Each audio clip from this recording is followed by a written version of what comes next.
and welcome to another episode of Roll for Story, the Claude Coast arc.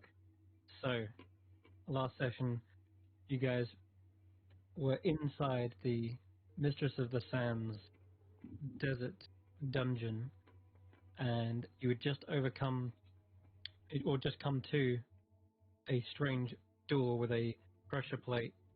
The door had these kind of musical symbols and notation, and you realized that upon touching the pressure plate, it activated a tune, and you could see these symbols flying and popping into the air. And by activating the correct sequence, the door unlocked. Except when you went through, Carius was the first, and they saw a sandy eye that just appeared, scrutinized them, and then the door shut and locked behind you. And about a moment or two later, just as you were solving the puzzle for a second time, with a different sequence, a number of guards rushed down the stairs to assail the blue tiefling, and you pretty much handled yourself, I'll be honest. The others turned up just in time to see basically unconscious bodies rolling down the stairs, and you managed to all get through one by one, and then you decided, pretty roughed up, best time to take maybe a long rest, 8 hours inside a magical dome, inside the dungeon's probably most traveled passageway. Yeah, it didn't go too well. At first you were spied upon. At first you were interrupted by another group of guards. These ones more powerful, including the individual known as Parthir, who was the relation to Smolder. Thank you. And you took them out with a fully powered chain lightning, using your divine power and probably some of your actual what's the word?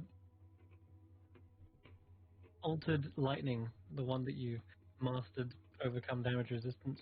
Because I mean, I could have cast absorb elements. It wouldn't have helped. Yeah, pretty much. Karis was pretty much just like, you know what? I really can't be bothered with this. To die. Well, not die. I'm somehow non-lethally electrocuting you. Yeah, we'll say they're tasered to unconsciousness. But the fact that you took them all out in one go was impressive, but it definitely took a lot out of you. At that point, tried to take rest again.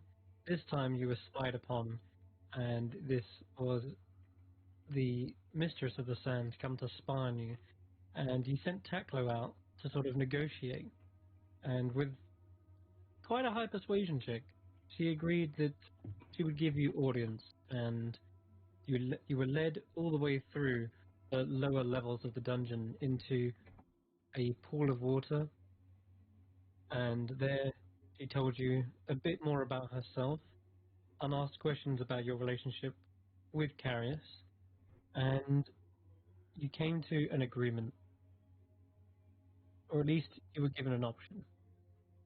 The option was she would give information specifically about Andy's father, Rahim, who, according to her, met her a while ago, and as they are both seemingly powerful bards, she was able to teach him a particular song, and she agreed that if you leave, she will pass on this knowledge of what happened to him, where he is, maybe? Who knows? But there is one condition: you do have to just leave, like completely go. She doesn't want you to interrupt her plans any further. And you took this information back, and he thought about this for a long period before waking up Irina and discussing it amongst themselves. And it's at this point, Irina, you stated that yes, you want the information, but you've got to put a stop to what's going on here because it's terrible, and there's more people at stake than there is just a single person. So it was the needs of the many outweighed the few. And at that point, you realized that you were doing something good, selflessly almost. But Yeah, so we gave Irina a chaotic good alignment finally. Yes, the greater good, Llewellyn. Indeed. I cannot escape the good. No. I tried. I'm Indeed. failing. Well, so you've decided to press on. As a result, she explained that the being here that knows her true name would not allow your party to take a rest, and as such, the magical dome that was protecting you for about an hour or two dispelled, and you were left back in the dusty dungeon to continue your adventure. But you're looking very spent, very rough. You're treading carefully as you go into the final rooms. So you descend down, you see a tiled dungeon. There is another statue here, or rather the first one. This statue is pointing accusatively. He has a scroll in his hand, but it's all rolled up. You can't read what's on it. And it seems to be one and the same. It's all part of the same statue. Taklo has just got to here and feels a sense of music swaying, enchanting them, and they shrug it off again with like a full natural 20. I've lost track. But nonetheless, Taklo realizes at this point when they got close enough, the music was louder and clearer in their ears. And I'm going to say they quickly flutter back to you and let you know of this, Carius. Yeah, the music. They've added percussion time as well, as suggested earlier. Yep. But Taklo's latest comment, because he made the save, is just like, no, I think it might need something. Maybe a bit of lyrics. That's right, folks. Yeah. That's right. And then Irina, you sang at the top of your lungs. I started singing. Yeah. Anything I could think of. And you sung it really well, apparently. Apparently, Natural 20. So your song is beautiful. It actually matches, I guess, the melody. Or you try to just drown it out. Yeah. I am more or less trying to drown it out. Yeah, I thought so. To be fair. Yeah. Cool. I'm not sure whether bagpipes help or make worse the situation, but I got an 11. They always make worse of the situation. Yeah, they're neither melody matches the bagpipes. And so you're Yeah. just kind of Very that noise. It Taklo sounds like just noise sort of pollution. looks at you in disgust and is like, if you're gonna do it, at least do something that actually works. I can't hear you. You can, because he only speaks telepathically. Okay. He glares Okay. at you.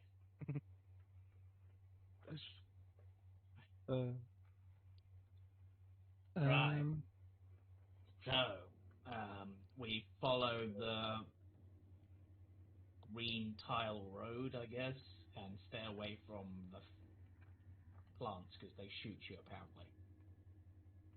I don't want to go and investigate the statue. Yes, Like, Clothing wise, like, can I tell where he's from? yeah. You can tell they're definitely from the Claude Coast. Possibly Gaidia, just from the general attire being... it looks a bit more expensive. In fact, he looks like a noble. Like he could have been working in... I'll tell you what. You know when you went to see the Vizier and you were like vetted before you went to go in?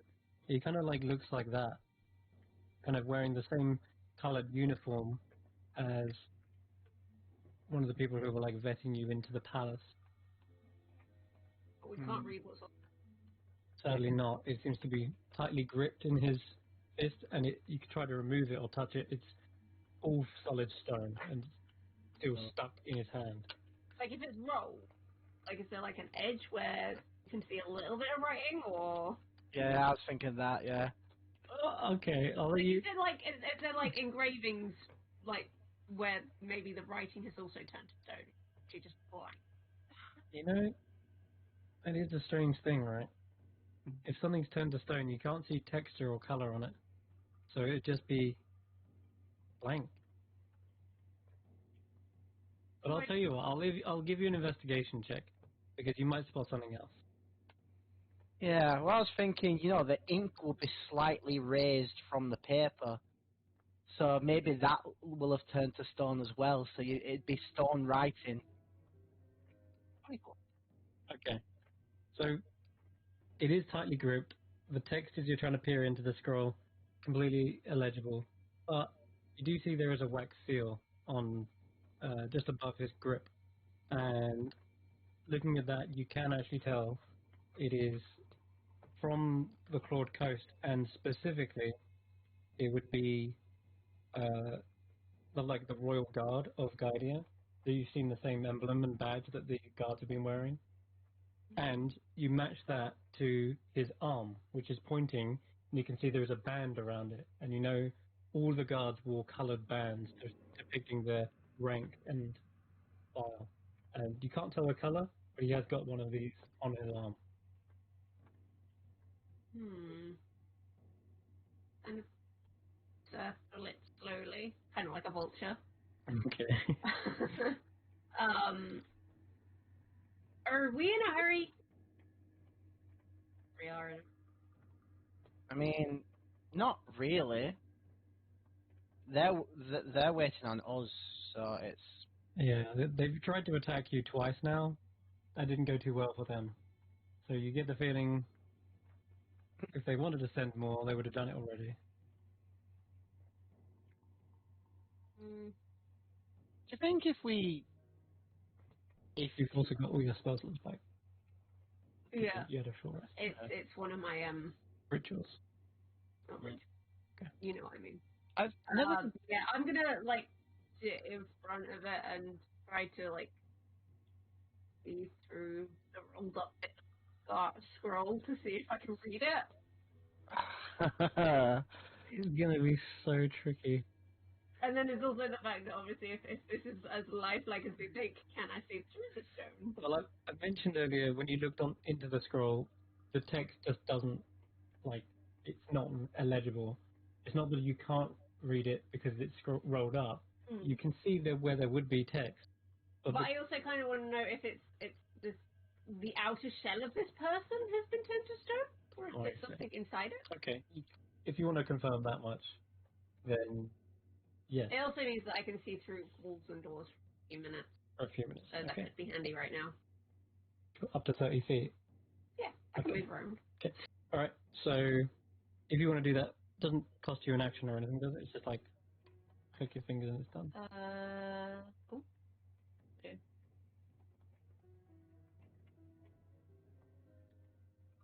If you actually click it.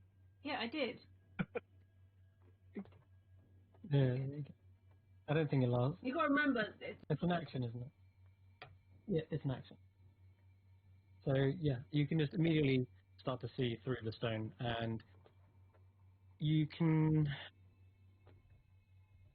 guess this is down to my interpretation what petrified does. Yeah, there's a human inside there. you guys! You're seeing sinew and muscle tissue and bones beneath a stony exterior.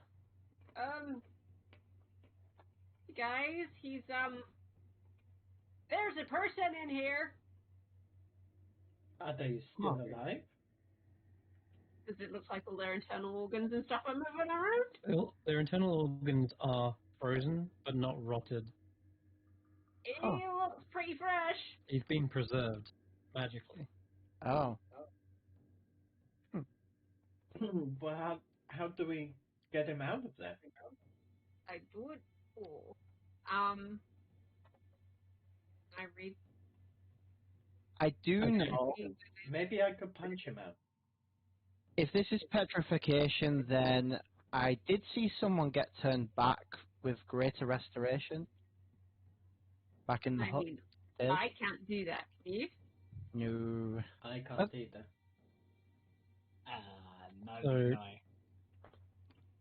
But if we take out the person who made them like this, then that might fix it, maybe. Or we could take the statues with us. Yeah, I'm not carrying that. Okay, well, he seems to have been okay so far, so if we leave him as is until we come out, and maybe we can find someone, the priest guy can do a restoration thingy, right? Yeah. Possibly. What was his That name? makes sense. Sir Salamander. Saladin. Saladin, that's it. So, as, That's good enough. as for the scroll, you're trying to see the text, and like you mentioned earlier, if it was engraved, it would absolutely be visible.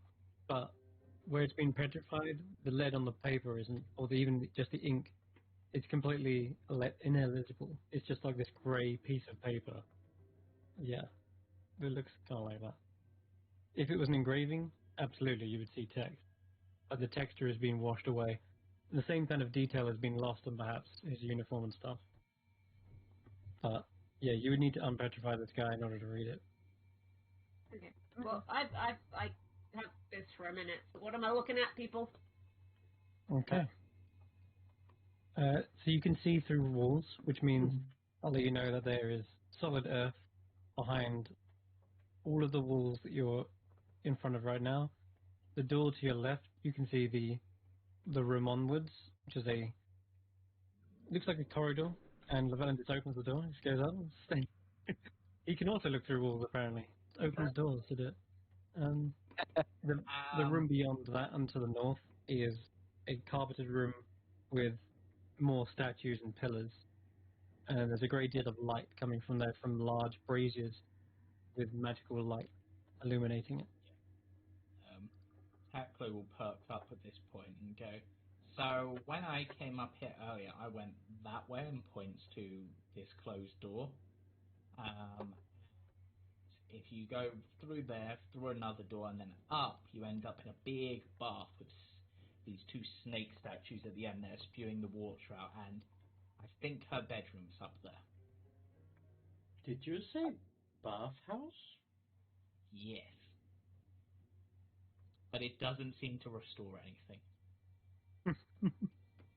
It was very nice, though. Good for a swim. Well, I mean, if that's where she was, I suppose that's. But the music's coming from this way, so she's the one playing the music. And she seemed to just walk through walls, so I don't think that was the real her. Right. Kashan, no. Yeah. Sean, opening the door, you see a corridor with another door on the other side. There's like a scarab design painted into the floor. There are several paintings adorning the walls, like 8 in total. And these paintings depict beautiful women, and they are doing a art or craft in each picture. So, for example, one of them seems to be at a writing desk, scribing. Another one seems to be in the midst of a dance, and another one is playing an instrument, and so on and so forth. Is any of them making macaroni pictures? No. But yeah, there are 8 paintings in total. I see Jamie likes the classy.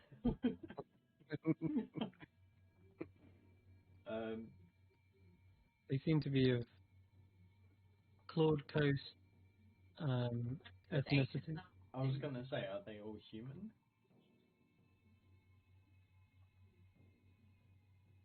That's actually a very good question, Kashan.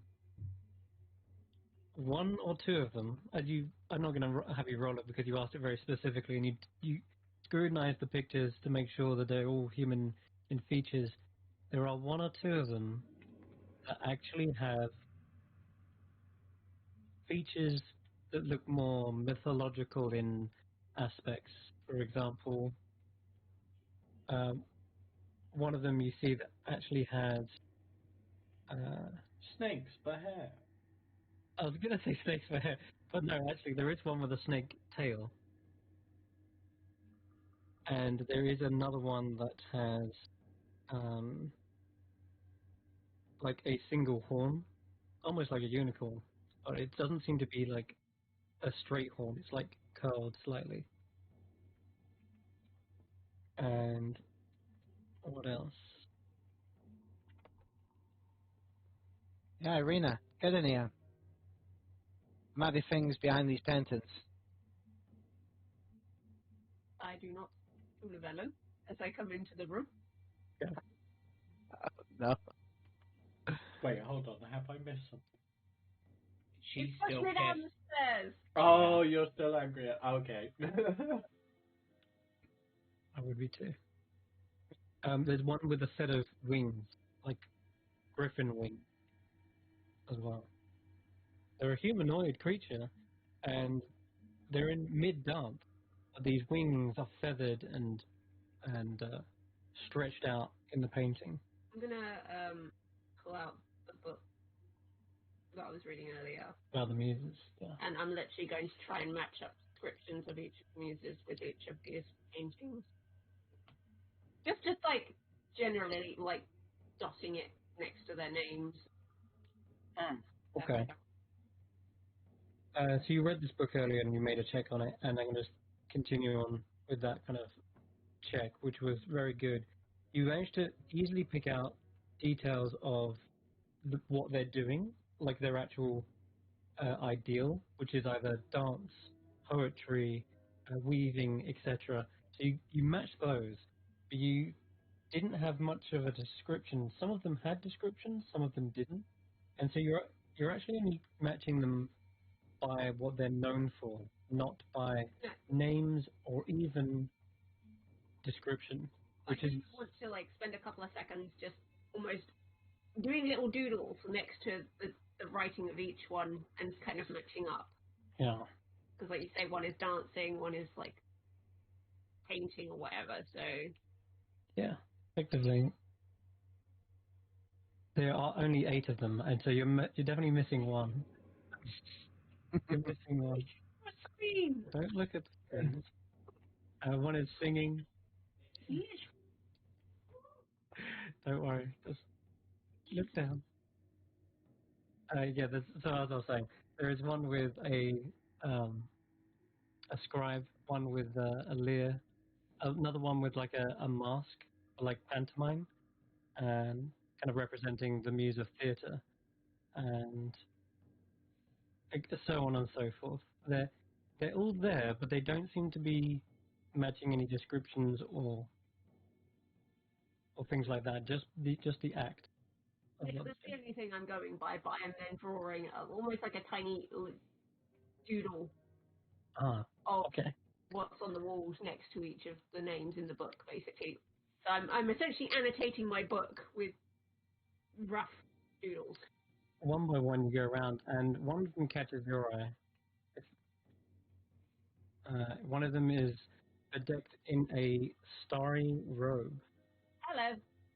and they have a crown, or no, a tiara, sorry, that is made up of stars as well. And you look up this one you match to Urania, the muse of astronomy and astrology. And you, although I think I got a little bit talked over last time, you did actually hear the muse, or should I say, Sandy, turned to Andy, and she almost recognized you. She called you something, but I think at that point a lot of people were talking. Well, when she referred to her as one of her sisters. Yes, correct. She was saying that, and there was a lot of like gasps, and suddenly like everyone spoke. But she did say something under her breath. You might have not heard, but she did say, "Are you one of my sisters?" Effectively, yeah. Andy! Oh, God. Need to shout, I'm right here. Oh! I've got like X-ray vision. Sorry. Just see through Andy, just as a brick wall. No, I just turn and I see this skull and yeah. I just kind of point to the painting. Yeah, there is a painting of what I just described. One of these muses are depicted in a starlight robe, and they look like the youngest the of the women in the paintings. Beautiful Yeah, night blue dress. it's kind of freaky. Mother? I mean, how much do you know about astronomy? Grandmother? Not a lot. I Hmm. mean, I watch the stars at night, but Could that's you name about it. them? Sorry? Could you name any of them? You know, like the constellations? Or... I don't know, can she name any of them? I imagine she names them all herself. That one's the cinnamon bun. That one's Yeah, the that's palm probably what tree. she's done. She doesn't know their real names, she knows what she's called them. Yeah. It was the shattered unicorn. Oh God, yeah. Yes, which is still a thing, by the way. Poor thing, I think I should check up on him. Would Harrius know anything about the stars, considering he's a sailor? I don't have anything specific on my sheet, but... You can roll an intelligence check. You want to figure out how much he knows? Yeah, I'm just trying... Are there any bonuses I can give that? Would that be a nature check, potentially, or a survival check? Survival I'll allow, because you can use the stars to map your journey, but... So you know the average kind of amount, just above average, but you wouldn't know any more than a scholar or anything like that. You've known probably the most obvious ones, you know the Ursa's major, minor, the chalice. You've seen the archer or the hunter. Yeah, which has been a particularly bright star constellation recently, just out of interest. And there is one above the Claude coast that also shines quite brightly, is the constellation of like the crab or Cancer, I guess. That is a powerful and bright constellation above the Claude coast. Because it's just odd. Isn't that because we met that star guy? Yeah, we also met a star guy as well. You did. You met Stratos, who was a druid who apparently gazes upon the stars. And he says that he was just setting off on a journey. Into the stars. But you know like the classics one, the classic view, but you don't know much more about that. Enough to navigate, basically, by... No. Oh, I found my towel. Muses on the wall. Do they seem to be in like age order? Like in terms of Yeah, you can work it out probably by going backwards. Looking at the youngest, you start to match. It's hard to tell because they are all quite young and beautiful, but you can tell perhaps a little bit more maturity on each one as you go by. You notice as you've matched each one, there is one missing, and uh, it is the one that is the muse of music. standing because this is her home. Yeah, I would. Euterpe.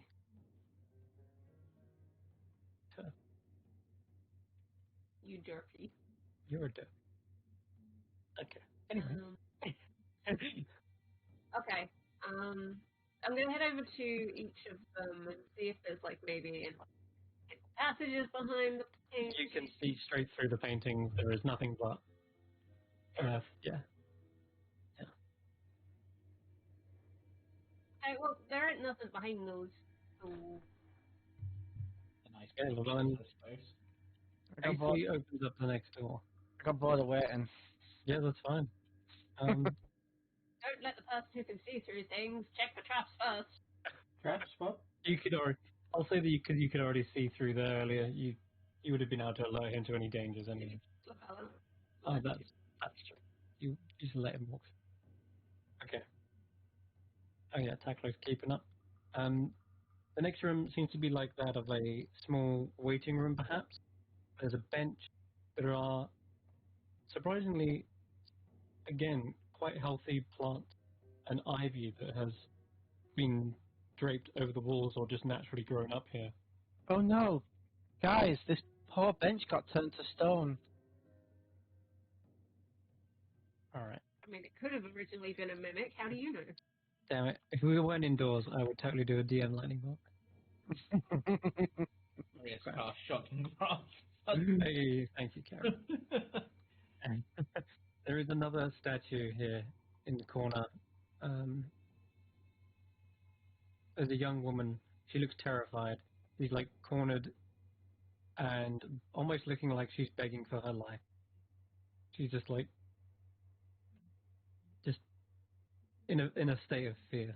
And I imagine the other, the dormant interior. Yes, this one is also indeed a petrified humanoid.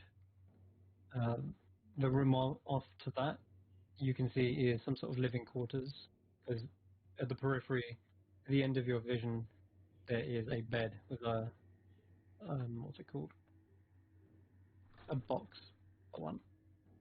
Foot locker. This one. Yep. Jeez. Okay. Figure out the 11 hair. There. Go for the Okay. front. You're kind of quiet. I can't really hear you all that well. You might be a little bit far from the mic. Hey, me? Yes, you. Chris is fine, but I can't hear you so well. Bye. You keep popping and cutting out. Okay, that's my sensitivity. I'll turn it down. That should be a little bit better. Okay. So in here, pretty simple living quarters actually, as it happens. You can see just simple beds and mattresses. In the lockers, you see very little belongings. It's not like someone's whole worth of it. It's just like a spare change of clothes, and that's about it. One of them matches Harthir's clothing though, and another one is like a set of guards uniform. If some of them are half ears, I'm taking them apart at the seams. Oh my goodness. Okay. What if we dress up as the guards and pretend? No. I think she will. She's not stupid. And another one there's like a fiery red toga. Yeah. That's the best way to describe it. It's got like flame patterns on it. This was a bit of a boring. Yep. But, you know, people got to live in the dungeon as well, somewhere. It's true. Otherwise you'd be like, where do they sleep? And then it'd be even more weird. How big are these blankets? How thick are they? I mean, it's a desert. I know. Yeah, I was going to say pretty thin, but they're clean. And the thing in the top there, what is that a fire? That is a brazier with a magical dancing light inside of it. It was hoping. Hey, Kashan. Right. I'm gonna take one of the bed sheets, and I'm gonna, apologies, Kendall Wick. I'm gonna shred them up into small pieces so we can stuff them in our ears. You want to stuff your ears again? Well, like, so when it's time, we can stuff our ears. Yeah, sure. There is that ever-present music in the distance as it happens. So, sure. I'm gonna just hand everyone like 2 homemade like Cloth earplugs. Yeah, cloth earplugs. Don't we already have hawks in our ears? Yeah, but these are going to be a bit more fitting, so they're not going to let sound through, and like I'm going to pad them out with extra cloth, so they're like almost like cotton balls that you can stuff in there. Sure. I mean, I'll do you one better. In the pillows, there is like alpaca fur. Oh, I'm allergic. Chris, Oh, okay. would you All right. would you technically count this as being under the influence of the deafened status? Yes. Well, deafened isn't a condition, but yes, sure. Oh, is it? You're deaf now, pretty much. Not like completely. Everything's very muffled. Is deafened You a can just about condition? hear each other. I mean, you can be deaf when because there's the blindness deafness. Oh yeah, true. Like we don't have to wear them yet. It's just obviously when the music gets too much for you and you start feeling weird, stick them in your ears. I mean, if you want, I can do the rarest telepathic bond. I thought you were out of spell slots. It's a Ritual. Ah, how long does it last? an hour. Then yeah, if you've got time. Right, we've got time while Kashan opens this door, I guess. Or Andy. Or Andy. I can assist. You're gonna try and open this door. I'm going Okay. to ritually cast picklock. Really? It's just going to sit on this bench. But with just a few little pairs of eyes looking at this door, you quickly come to the assumption this one must be one of the arcane locks that are present in the dungeon, thanks to the guards and wards spell, because there are no keyholes, and it doesn't even look like a particularly sturdy door. It's just made of like a thin wood by the looks. One that's waterproof to stop the pool perhaps soaking through. But yeah, it doesn't look like there's a keyhole or anything for this. It's the pool room door. But I have an idea. Andy, Hmm? the door's locked, right, by arcane lock, and this woman has locked it. So perhaps if you try playing her song, it might open it. I mean, I could try. Maybe Might. plug your ears, though, just to be safe. I mean, it's you playing it, so obviously if we get hypnobubble then you can, That's enough of a chance you're putting in. But yeah, sure, give it a go, you? by all means. okay, if you attempt to play the song, you can roll a performance check.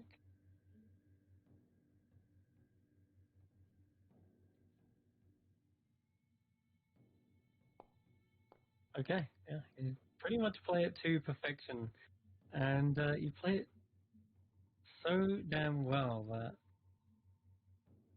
I'm just gonna roll a d3 here. Because Garrus is in the other room, technically. Oh, Irina. Yeah, how about that?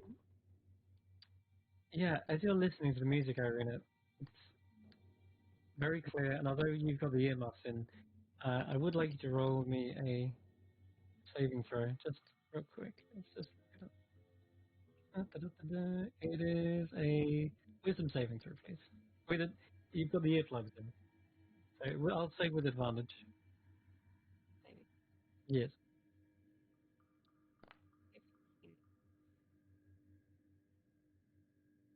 And what's Andy's spell save? 17. Cool. Okay. Um, although you don't notice, although really anyone would notice, but Irina, you do kind of get lost in the music for a moment. It's played so well, and Andy is unknowingly creating a spell-like effect doing this, and it affects Irina. In what ways? Probably not going to matter, because Irina and Andy are quite close friends, so you'll find out later. But Irina is under a spell without even knowing it, which is kind of funny. Andy, you play the song and the door unfortunately doesn't open nonetheless. You remember the arcane locks here usually have something like a command word and a phrase that will just open it. You tried What Open that? Sesame? Sadly, that doesn't work either. You see, the door doesn't budge, but it probably does. Like you can see like a sheen over it. Quick, what's the Elvish word for friend? What about her name? I bet not many people know her name. What was it? It's, Euterpe? you see the door shudders, and then a sheen pulses off of it, but it doesn't open. Ah, so it's something close to that. It's not childish like Euterpe is the best. Mute. Oh, what if we list the muses' names in chronological order? Yeah. If Euterpe is like the oldest, and go towards the youngest. Okay, you look down. There is Melpomene. There is Polyhymnia, one of many songs. Thalia, the joyous and the flourishing. Uh, Terpsichore, which is delight in dancing. Urania, Urania, yeah, which is the heavenly muse. And well, it's not until you get to hold on. Ah, yes.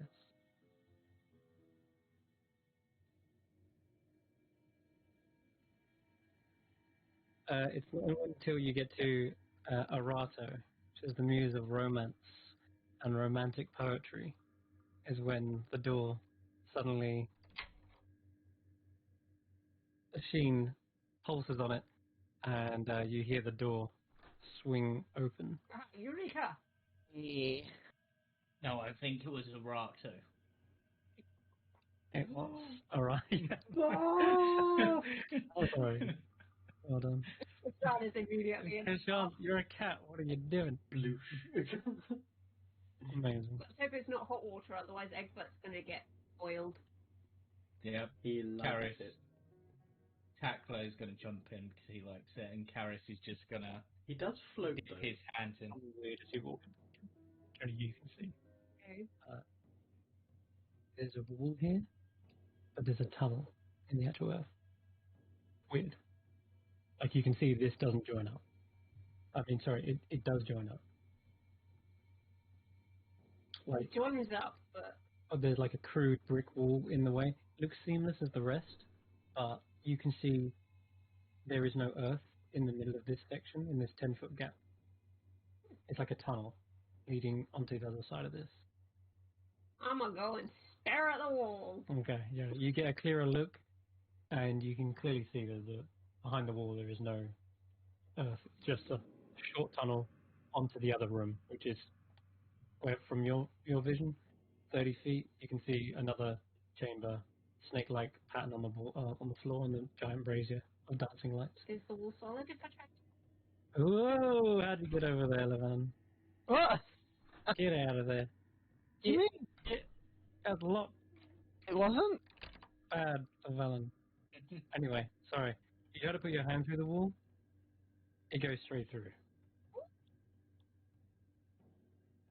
There is an illusionary wall where you're standing, looking through.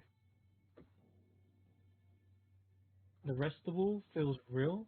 In fact, you actually start to pick out loose bricks, and you can feel on the floor there are more bricks, like as if it's fallen away or ruined.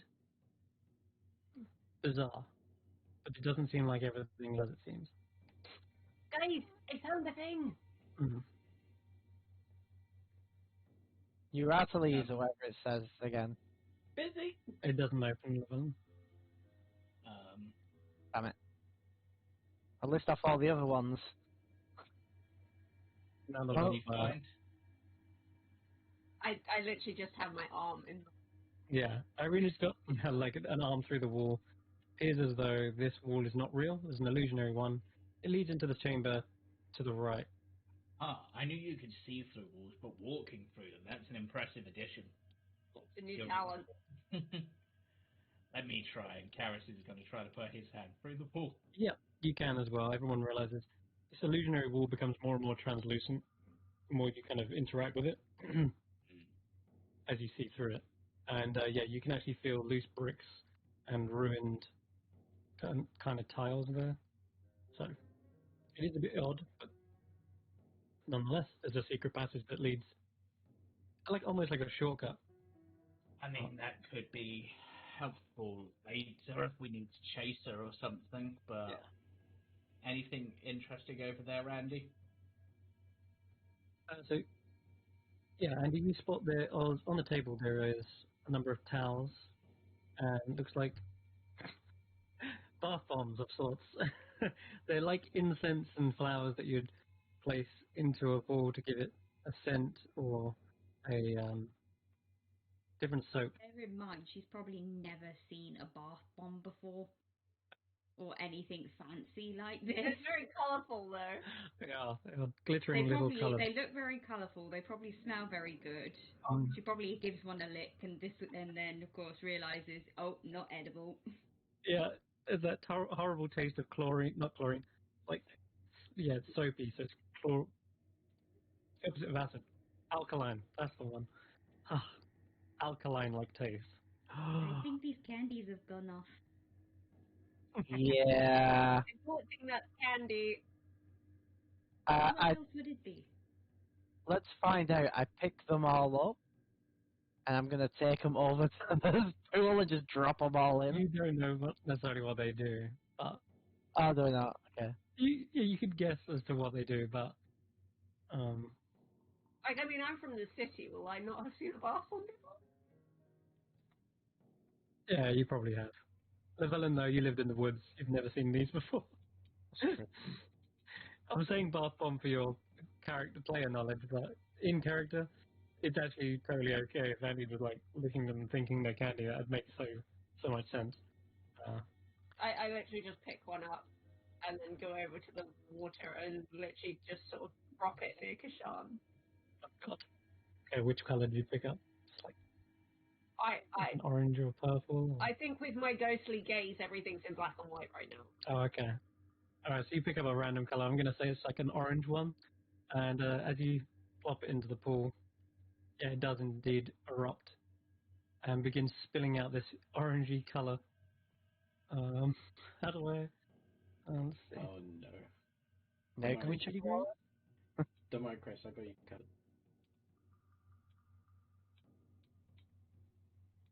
I'm gonna do. What color is orange? That's yellow. You're very close. There you go. Oh God.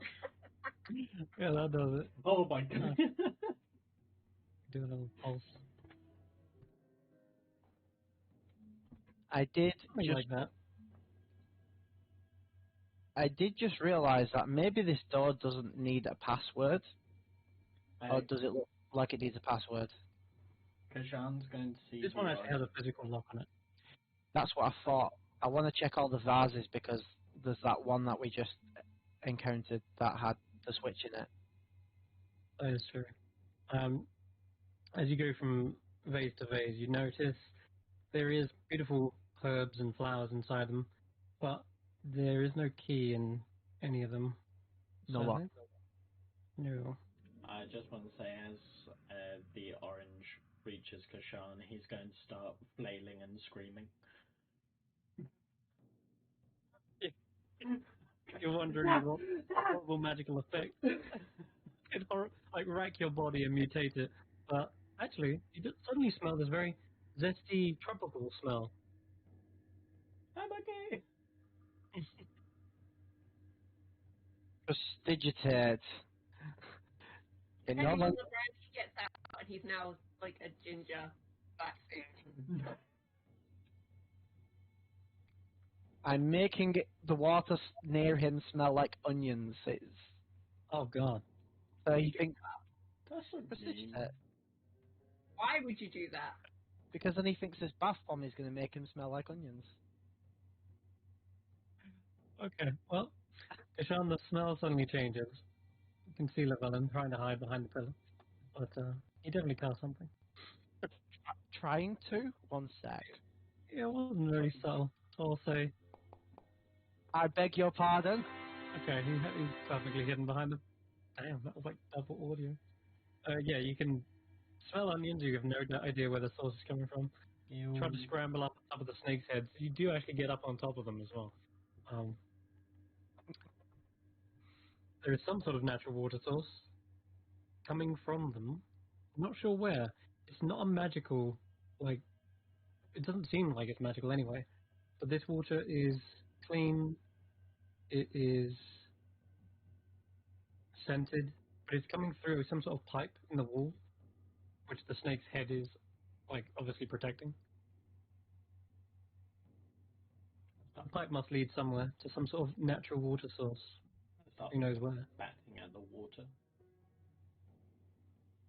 It is fresh. It's crystal clear, and you might even guess drinkable.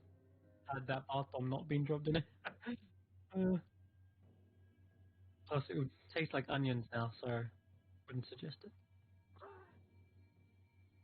Wait, it Okay. only smells like it. I think you can also make it taste like it, can't you? You can. Just before your vision is starting to fade, because it lasts like a minute, Yeah, right? last a minute, yeah. Yeah, okay. So the last thing I'll let you know then is, just as your vision is fading away, you can see in the other room there is, from where you're standing, a set of 3 mirrors, which like panels. They will like be one and the same. You see a shelf with a number of tomes and books, and you see a four-poster bed in that room. And that is when your vision is running out. Okay, that room has books in it. Yeah. Break it down. I mean, what? I mean, Tackler said he saw her go in here, right? Well, we pushed. That's her bedroom. I looked under the door and I pushed the owlbear feather under. Yeah. You don't see an owlbear feather on the floor. I mean, someone has physically picked it up and taken it. I knock on the door. There is no reply. Housekeeping! But I'll let you roll a perception check.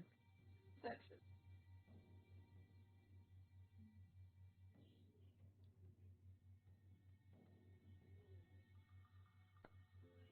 19. Okay, let me roll something. You definitely hear the scuffle of feet as if suddenly caught off guard. But there's no physical or verbal response. You just hear it's a quick shuffle, and that was it. So someone's on the other side, or something, but no one calls back to you. You know what? Let's see if this works. Harris is going to try to banff tack them, resummon them on the other side of the door. Because I'm pretty sure you can do that with 5 familiar. Let me have a look at the spell. I think you can, but He's going to try. It might not work. Yeah, any unoccupied space within 30 feet of you. Doesn't say you have to be able to see where anywhere either.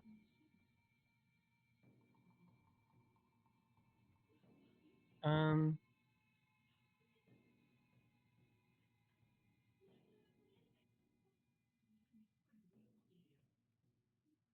gonna say no.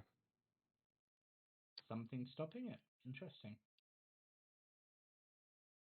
Garrus just shrugs and goes, alright, there might be someone on the other side, but how about we go deal with the reason we came here first rather than, This I'm gonna is say it's because in the actual normal spell casting it says like you explicitly have to target something, you have to have a clear path to it, so it can't be behind cover and such. this is only locked with a normal lock, by the way, guys. Yeah, I mean, or seems to be. Unless it's a different password, so Andy or Kashan could try to pick the lock. Yeah. Kashan? Wait. Pick lock? Right up, Gabby. Yeah, Get out and I just Sean, your fur shake. is soaked. Oh god, you shake your right next to the felon? Yep. Yeah, you know how that goes. Prestidigitate. Okay. Such a useful cantrip. As Okay. I walk past, I rube. You drip over to the door, and there is indeed a clear lock on the door. And you can attempt to try and pick it. Yep. I'll pull out a little pin that I have hidden away. Give me a Thieves Tools check if you've got it in your inventory. I actually do. How do I roll thieves tools? Normally you'd roll it from your inventory by using like Thieves Tools. Do you actually have Thieves Tools? I do, yes, as part of my background. You've got a proficiency, but I mean, like, have you got the physical? I do. Okay, in that case, let me grab you some real quick and drop them on. There I they don't are. have traditional thieves tools, but I have effectively makeshift, which I carry. Okay, so now that they're on there Cool. somewhere, Yeah, they're under tools. Oh, I see. Yeah, click that. Click. Got it. Click whatever you want to use with it, like Dex, and then it should. Okay, we need to add your proficiency as well to that. So that's 22 plus 4, 5. So, oh, Jesus. Okay, so 27. Yep, I'm gonna edit it real quick. Tool type. Okay. Now you're proficient as well on them. So next time you roll, it'll be all correct. Right. 20 down 2 is enough to easily pick tumbler by tumbler the correct combination. 27. It's 20, yeah. And after that, you feel like you can remove the thieves tools nicely. None of them are damaged or anything. And you go to pull down the handle, and you definitely feel it is unlocked. Like it goes all the way around. You don't hear it like stop. connect or anything. Yeah. I would like to, before I even go for the handle, I'm just going to look through the keyhole. I'm going to check the rim of the door. I'm going to go back to old Kashan and think, yo, there's probably a secondary, so I'm going to check for traps. Hey, give me a an investigation check. Oh, I'm bad at those. I was a runner, not a checker. Yeah, it's fine, guys. We're good. Yep, looks good to Well, if you. it's poison, you're pretty much immune, right? Yeah, and technically deafened.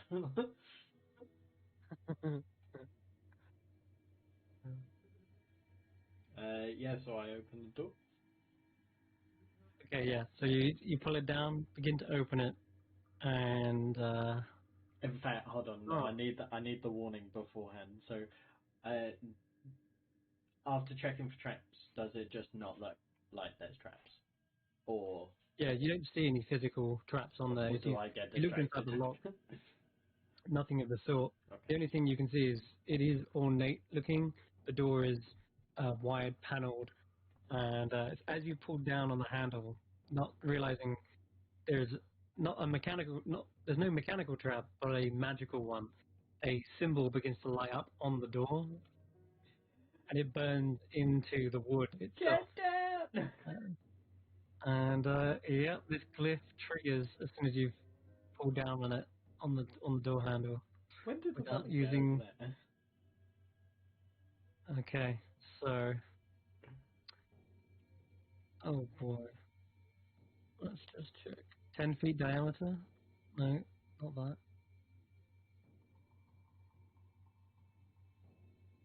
Yeah. Okay. Just reading it. Once triggered, filling a 60-foot radius with dim light for 10 minutes. Well, that's all of you, isn't it? Well, Yep, that's all of you. Oh god. Okay. Wait, Cool. dim what light. happens? It's he's triggered a glyph, and I'm just checking the range on how big it is. As the symbol explodes, you know what? We're gonna roll to see which type of glyph it is, and I'm gonna roll a D here.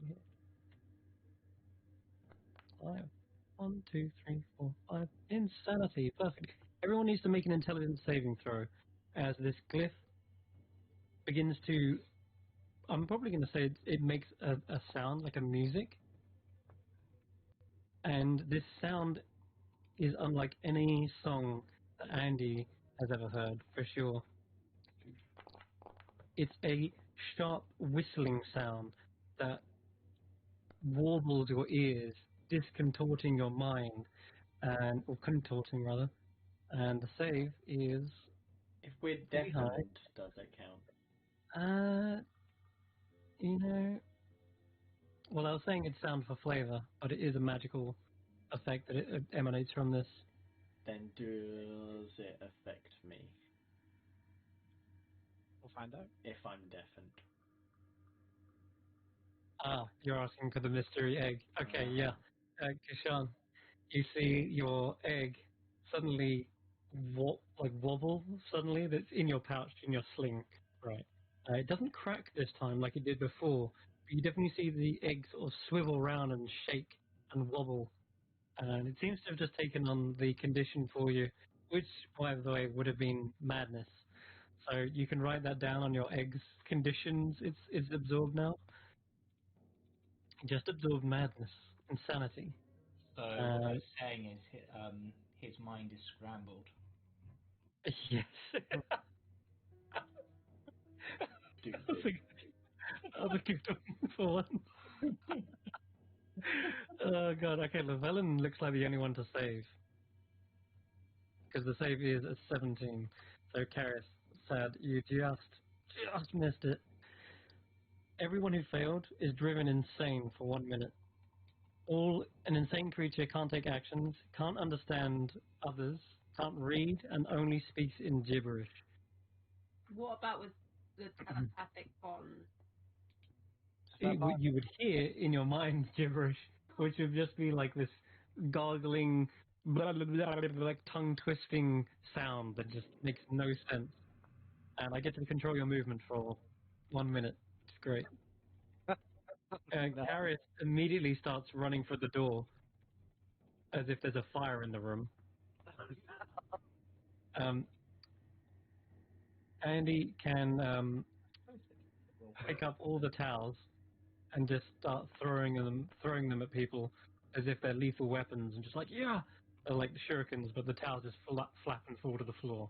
Wait, so who passed? Was it just me and Only Llewellyn. Llewellyn, you see all of your allies beginning to do these mind-numbing, confusing things.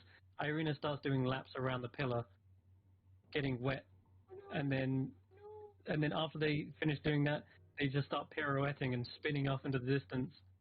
And now knowing there's a secret wall, they literally dive through it as if diving into the pool, and they end up diving into the brazier. Thankfully, it's not hot coals. You kind of just slide into it. It's empty. It's magical light. So you just end up sliding into a magical brazier.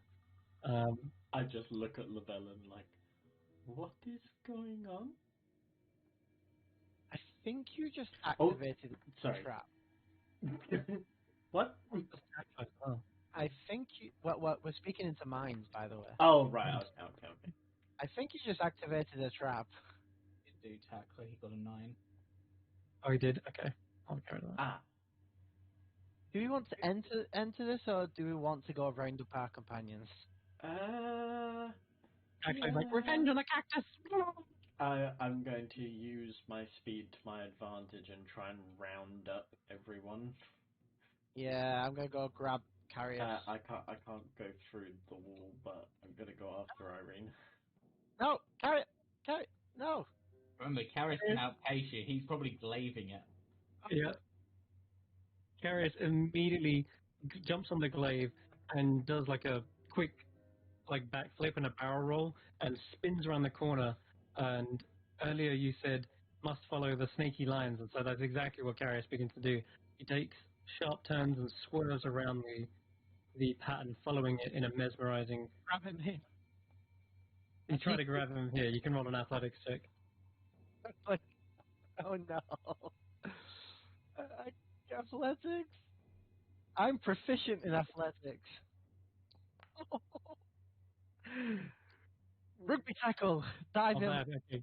Carius can roll a acrobatics or athletics. Actually, athletics for Carius.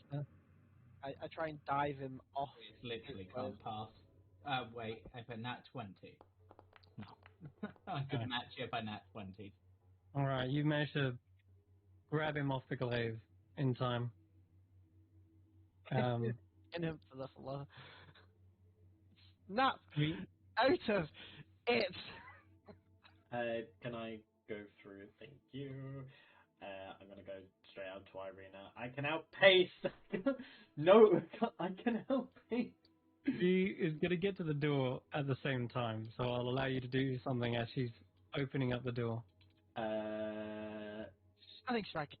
I was actually going to say, because I wasn't here last week, what are my key points looking like? You're fully recovered on key, because I think you took a short rest, right? Okay. Or is that? Or did you take a long rest? No, Kashan wasn't badly injured, so he only took a short rest. Okay. Yeah. So you got your key back. And should be. And if you wanted to, you could have also spent hit dice during that short rest. So if I may. let's just quickly do this before we go further. Just retroactively click a short rest on your sheet, spend as many hit dice as you like, and then we'll continue. I did the wrong thing. You did a long rest. Hold on. No, you did it right. No, I did a short rest, but I did. There you go. It's working. Yep. Probably need one more, maybe. Yeah. But there was also the Song of Rest Andy did. That's true. 2d6, yeah. So we'll say you're full. We'll say you're full after that. Okay. I think the thing, it was literally 3 It was she 3. rolled. Yeah, there you go then. Sweet. So you're topped up.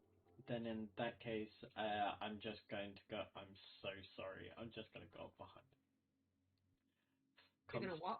Constitution saving throw. Oh no, I'm gonna stun her.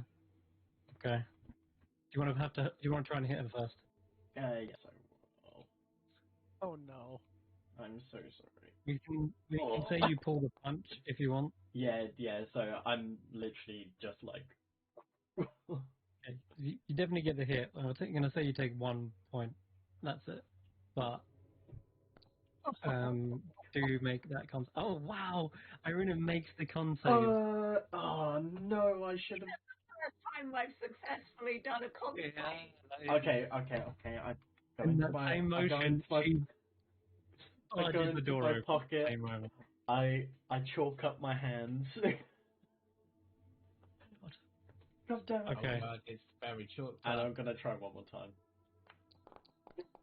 Oh my lord. Another one. Another one. But with disadvantage because of the fairy chalk. Yeah, disadvantage this time. Oh. I'm going to say Andy follows through the wall at this point, and you've also got a large plant pot on your head. That fails, okay. And Andy is basically blinded, walking around, stumbling, completely talking gibberish into the pot.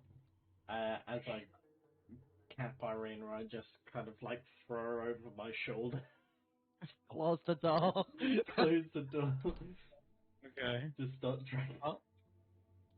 You do hear a voice in the distant chamber, and they say, "Are you quite done running around my house? This isn't a playground."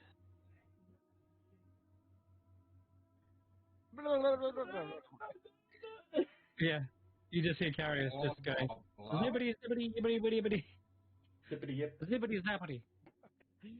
Electric boogaloo. Yep. And meanwhile, like, and he's got a pot over their head, and they're just like, "Oh, la, la, la, la, la." Darius is glaive in one hand, and I'm dragging him by the collar. Sure.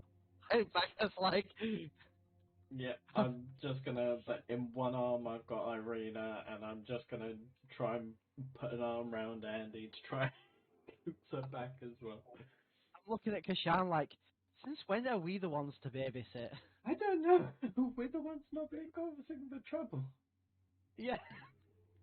It's about this time the minute wears off, and you guys come to your senses.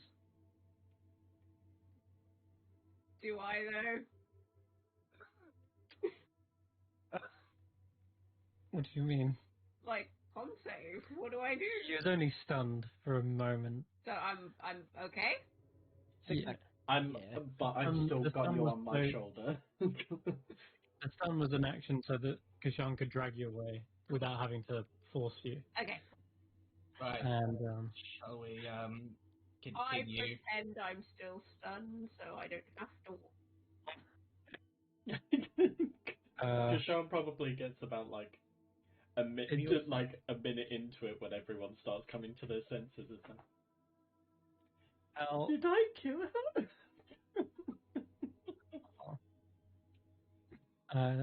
It's at this point, I need everyone as well to roll me a wisdom save. It's getting worse. The music is loud. You've got advantage because of the earplugs, we shall say. Shift, isn't it? Yes. Oh, sorry, I just rolled for Irina. After you come to your senses, realizing that bout of madness was something temporary, you find yourselves in this room. You don't remember even getting here, but as soon as you come to, you hear the music louder, clearer, still muffled thanks to your earplugs, but it's there and it is luring and haunting. And I'm going to say, somehow, Andy, you have failed and you're mystically drawn towards the door, following this snaking green tiled floor pattern. And what else? No. I'll try and Irina? reach out. Same with Irina, and the same for Tackler as well.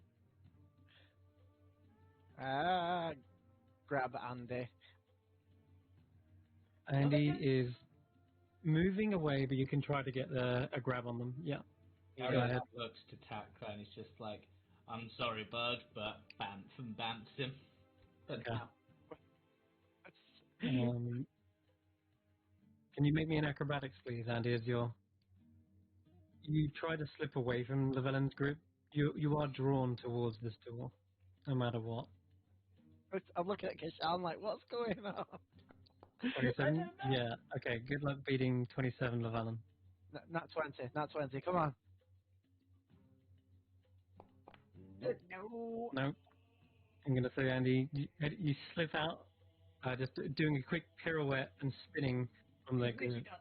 Yeah, just dance. In fact, that's almost exactly what's happening. Andy dances towards the door, entranced by the music, and in one fluid motion, pushes open double doors into the chamber beyond, where you see a twin arched snake overhead attaching to pillars, and that repeated pattern goes on and on. Three sets of pillars into a large throne room, which at the back you can see two more of these centaur scorpion-like creatures known as the Tlin Kali are side by side, like guarding the throne, and you see a hand sort of wave, and the two guards just step to the side momentarily to reveal sitting in, centipede, something like that. Centaurporian? I don't know. Regardless, the Tlin Kali part revealing the Mistress of the Sand sitting atop this throne. These large succulent plants besides her on either side, and she is in the midst of playing this melody. And the Tlin Kali, in fact, are also drumming. They've got like drums attached to themselves, and they're like drumming this deep melody. And you can see that Andy, being entranced, begins to approach. No. And she says, "Finally, you're welcome to." Oh wait, where is the token? I gotta grab it. One sec. Who speak? There she is. I've been waiting for you. There she is. I apologize for keeping you waiting. They wanted to explore. I see. Darius did say multiple times, shall we just get done what we're here for? I'd hoped that it would not come to this. I'd hoped that your familiar would talk some sense into you. The dangers here are too great. To be fair, we left it up to Andy because it mostly involves her. And if you wouldn't mind releasing like whatever control you have on her, that'd be great. So, Chris, She puts the flute back to her mouth, continues to play. And she says, "Soon all of you will dance to the same tune." You my you don't want that. I mean, have you seen Kashan dance? He's terrible. Sorry, very quickly. Chris, this is from Zelda, isn't it? Yes, it is. I'm trying to remember where it's from. Yeah, I just found it ironic because. It is Rudy Desert from Legend of Zelda: Okay. Twilight Princess. Considering we can Literally my. Considering we can talk to each other through various telepathic bonds, I am going to attempt at the loudest pitch that I possibly can to interrupt this music with my bagpipes. Roll a performance check. I will. It doesn't need to be good, it just needs to be loud. Yeah, exactly. I'm only asking you to roll so you can see how good the skills are. It sounds awful, but it definitely deafens the room. And Andy, you can repeat the wisdom save. It is awful, and she's like, "Oh, such garish sounds. What even is that instrument?" That is not enough to break the tune. Surprisingly, you haven't got any resistance to charm, do you? No, not unless you do the counter charm. So, Andy, the one person you need in order to counter out the charms seems to be continually dancing towards, taking that same route along the mosaic pattern. Somebody going And to I guess stop her? at this point, I'm going to have everyone roll initiative, just because Okay. see people moving up, casting things. And I'll give that last thing to you for free, Llewellyn. But we're going to enter initiative now. Because the two guards are clearly stepping forward aggressively.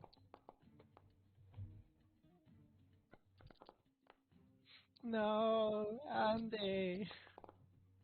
Yeah, the one person you don't want to get charmed right now. Question, Chris. Okay. This just seems to be her a lot in luck when it comes to this music. She keeps kind of like doing this. Okay. I can't really. It's a good tune. Maybe it's because the music is so familiar to her because she grew up and maybe it's like a similar sort of song, so she's quite susceptible to it. It's the sound of home, I suppose, is especially if her dad knew a lot of this music. Mm. Absolutely. What was you going to ask, Cam? Can you confirm are my hands still chalked? Yeah. I think. Yeah, it lasts for like one encounter, effectively. Sweet. Excellent. Good news. Okay. It's very good news because I suspect, considering what she is, probably legendary resistances. So if we can burn through those. Yeah, if you do manage to stun her, then we can chalk it up to luck. Alright, that's it. For that, I'm rolling the who onto the initiative. Such a disappointment. Oh, he's got to live up to his name. He's Llewellyn. Yeah. Okay. Translates to disappoint in an ancient Palforian. You hear she pulls the flute away from her lips just a moment to say, "Verhu, dance to my song. Make sure these interlopers don't interrupt this family reunion." And at that point, you hear a hissing sound. It sounds distant. Sounds like it's echoing from somewhere. But nonetheless, sounded reptilian in nature. Irina is up first. Right. I did fail. Oh, yes, you did, but someone grabbed you, I think. Kashan's still grabbing you. You're still on my shoulder.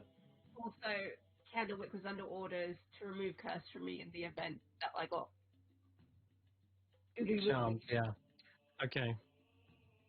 Candlewick would do something like that if you was under the full effect. But this is just a simple charm. So Okay. whilst she's playing it, you're charmed. If you get under the full spell, like the Gia spell, then remove curse will be utilized. But right now, you're just under a charm, which isn't something that Candlewick can get rid of.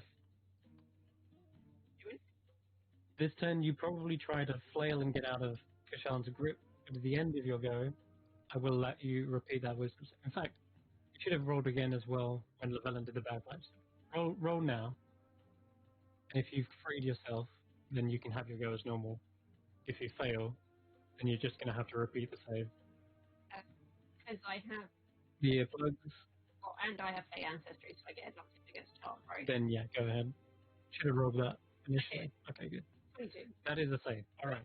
So when that bagpipe blared out, you were next to it. Your ears got emptied out the other side. Say hello to the instrument of my people. So you can have your full go as normal. Okay, sweet. Yeah, how far away from Andy am I? I can't use the measurement. You're 20 feet. Sweet. I am running over to her. Okay. Spider monkey. Before you do that, as a reaction, this happens. Plant explodes, doesn't it? Yep. The cactus, upon getting within reach of it, suddenly explodes and shoots a load of little barbs and darts at you. And I think Arena and Kashan both need to make. Are you within 10 feet as well? Yeah, Karis, you're within 10 feet. I need you to all make dex saves for me. Andy seemingly didn't trigger any of these plants when they were dancing. No, he triggered the problem. Am I at disadvantage if I'm carrying our arena or? No. No. Arena's dropped down from your grip. Okay, gotcha. That's pretty good at. I ran towards Andy. In that case, evasion. Evasion, you don't take any damage. As for the other two, you do take. Ow, I rolled really high. 11 points of piercing damage as this cactus explodes, literally detonates. You're filled with needles. Okay, so do I still get over? You can still move, no problem. Sweet. Let me just. There it is. Arius looking rough. Yep. Okay, you get to Andy. They are still spinning in a trance. You seem far more calm than I was. Yes. Sweet. Spider monkey. Oh, sorry. You mean like are they under the gear spell or just temporarily charmed? Yeah. Did she seem like she was under the same effect as the others we come across? You can see that it looks like she's about to do something like that. Okay. Like drawing them towards her, but no, she's not under the gear. In which, let's go for... She's just temporarily charmed right now. Technically, yes, it's also temporary, but it lasts a very long time.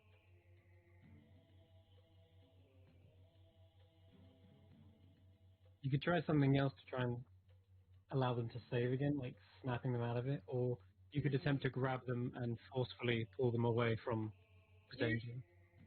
Sorry, Andy, but I'm literally Spider Monkey right into the ear hole, and I'm just going to scream. Oh, God. All right. Andy, you can roll another wisdom save. See if this breaks the charm. That is a save. You just did it. Whew. Okay. Oh. Just screaming at the top of your lungs, or did you say something in particular? Taller than Andy. I probably latched around her, basically almost sitting on the floor. And no, I'm literally just sort of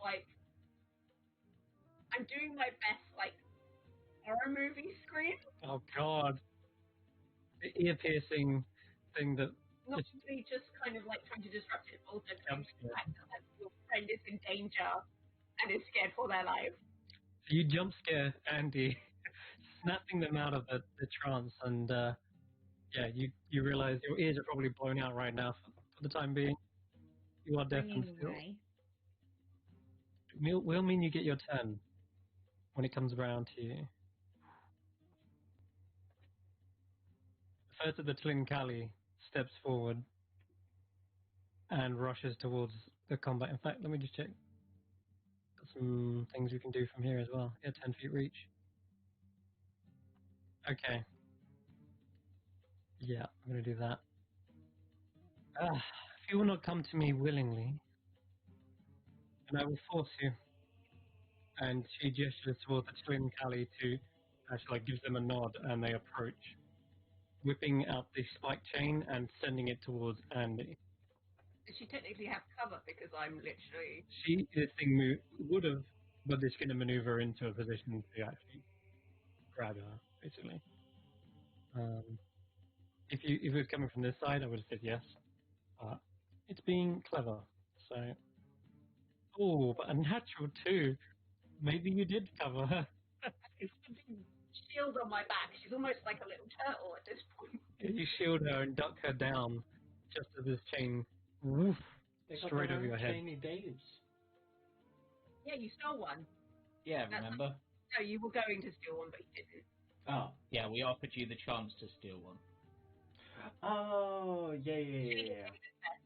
No, I remember. Seeing you, so it gets to the seeing you protecting her, it's going to try and peel you away from her using the sting attack. So it's going to target Irina.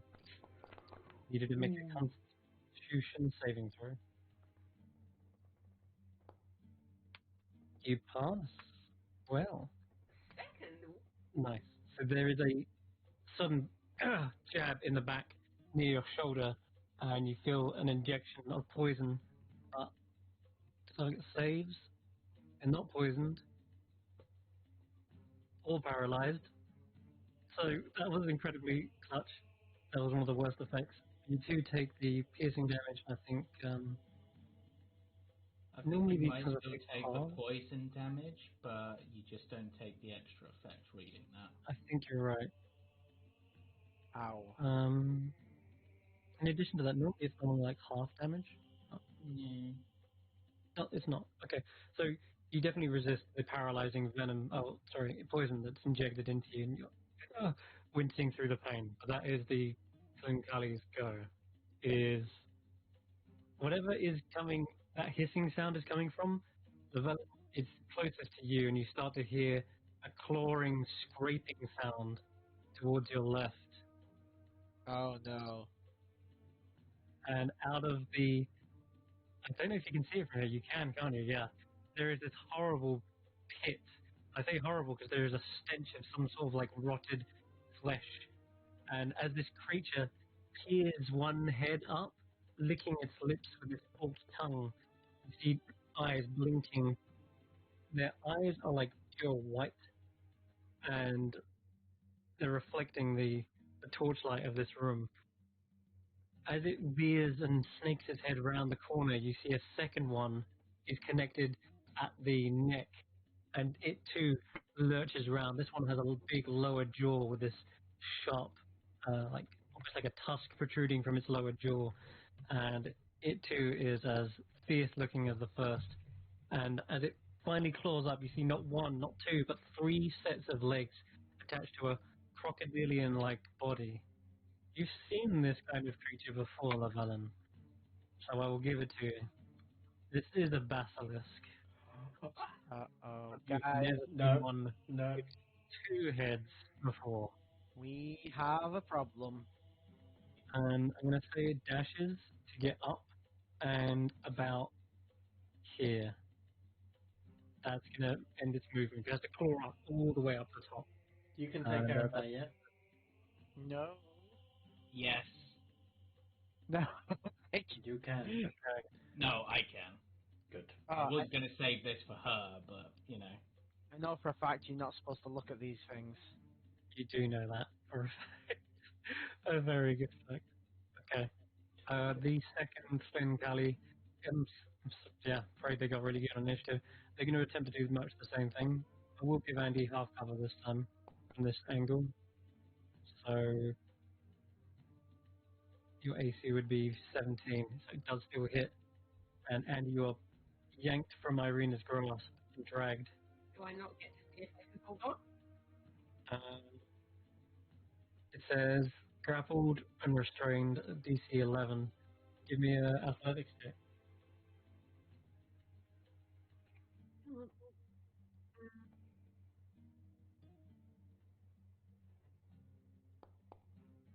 You're slipping the like grasp is Dragging along the You're being tricked.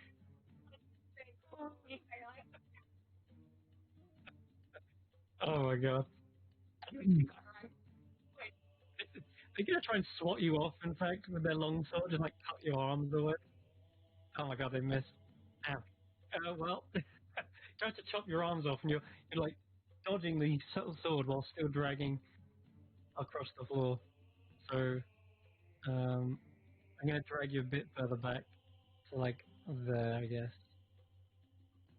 Yeah, that looks good to me. All right, Llewellyn, start of your turn. 5, 10, of your turn, my friend. What? The creature, the basilisk. I'm not looking that way. Hell no to that. If that's the case, you're I'm run- averting your gaze and you're blind. Yeah, I'm running forwards and I'm running away. So Okay. 5, 10, 50, 30.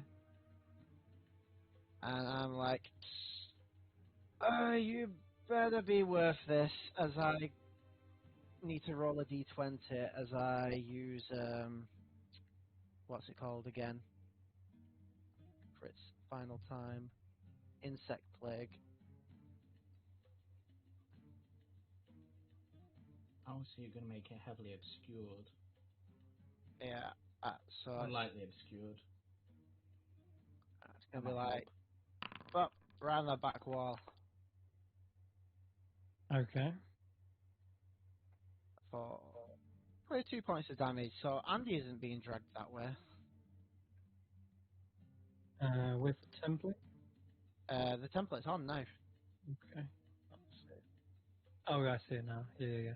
Yeah, neither, Oh, none of them are going to be back there. And also, one sec.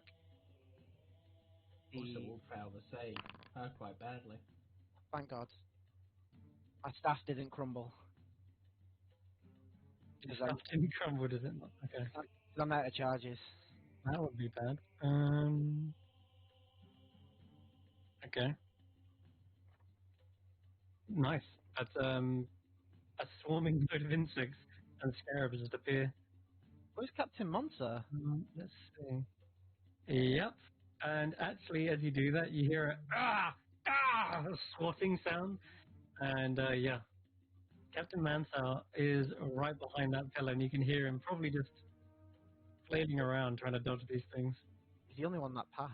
Who the fuck is Captain Yeah. Mansauer? That's the captain of the guard. Yes, it is. Oh. Okay. With that, Okay. I'm going to end your turn. He has a really big sword. So 22 damage or 11 if they passed.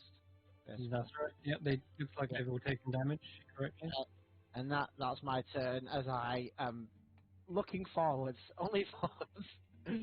Like, no to that. Okay. Kashan, Yeah. as well as Velen, I need you to. Have you ever come across a basilisk? I'm not sure. Well, in Kashan's life? Wasn't one of the things Probably in not. the race basilisk? That's true. Yeah, it was. So you hear this hitting thing, and as you glance, are you glancing in this direction? I mean, you got two choices. You can either avert your gaze, or you can take. To be fair, like, so in all honesty, Kashan wouldn't be looking in that direction because I've had a single goal even before that thing turned out, and that's literally beelining towards her.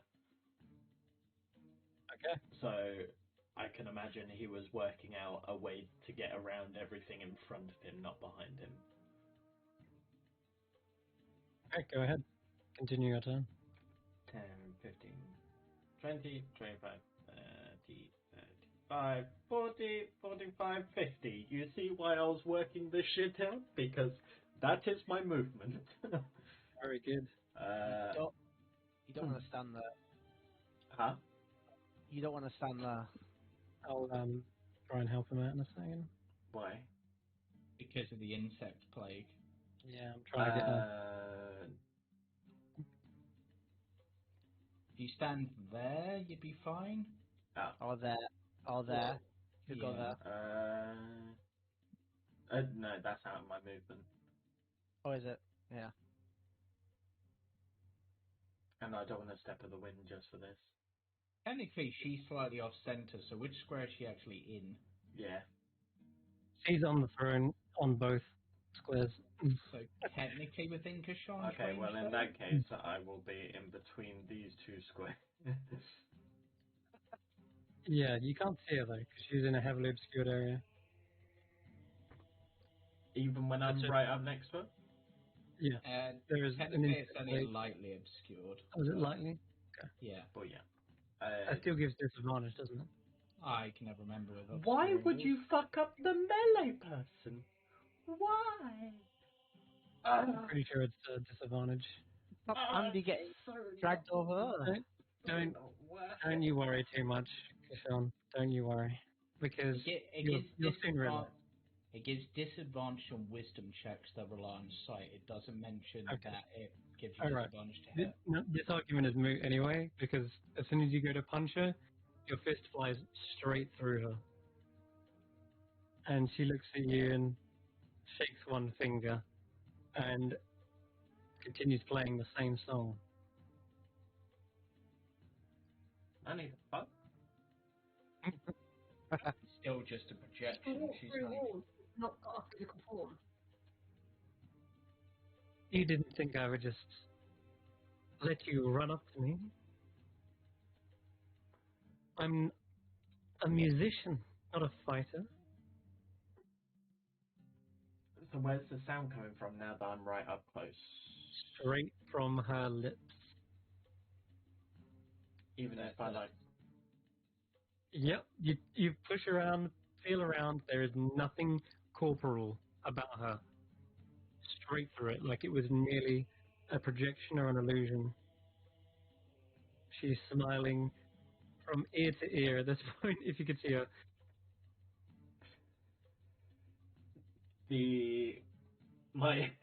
I'll swing my bow staff round as it carves through her, and I'll hit the Sorry. Svinkali Telling Cloudy, yeah, go ahead. thwack. And now my question is... Could you untarget her as well, if you could? I did, yeah. No, sorry, the villain. Yeah. My question to you is, does the top half technically count as humanoid? This thing is a monstrosity. Okay. Sorry, man. No worries. I will drop one con save though. A con save? Okay. Oh, I did roll disadvantage for some reason. Still fails. One's a 6, yeah. Yeah. It's Perfect. stunned up as it's pulling the chain wrapped around Andy, suddenly just like... Ooh. And then bonus action, unarmed strike. I think you've used one of your attacks on her, so... Oh, okay. Yeah. So we'll take back the staff. Okay. Second one. That up here. Okay. 14 is a miss, however. Heavily armored. Chitinous armor. What's the one? Chitinous. It is turning around and just like... However, does it let go of Andy because it's now stunned? It's... I guess that doesn't really change the restrained effect. It's wrapped around in a chain, so... It would just mean that it couldn't contest. There's still a grapple escape check. But it's wrapped around in the chain. That's what's gripping her, not the Twinkali. So if you still want to do escape, it's still DC 11 to try and get out of it. Gotcha. Okay. All right. But stunned is still terrible. This thing is going to have a rough time next time. Okay, that's going to end Kashan's go. It is Andy's go. Where on earth is the Mistress of the Sands? Andy, you're restrained, but you can still act and cast spells and everything. So it's just restrained means you're 0 speed. Yeah, but are her arms actually restrained? They are, but you can still do things with them, right? You're not like completely bound. You're just wrapped up in it's kind of difficult to play an instrument if you can't use your arms. Oh, for sure. So that kind of cuts out a lot of some of my spells and stuff. We'll say, because mechanically you're not supposed to be able to.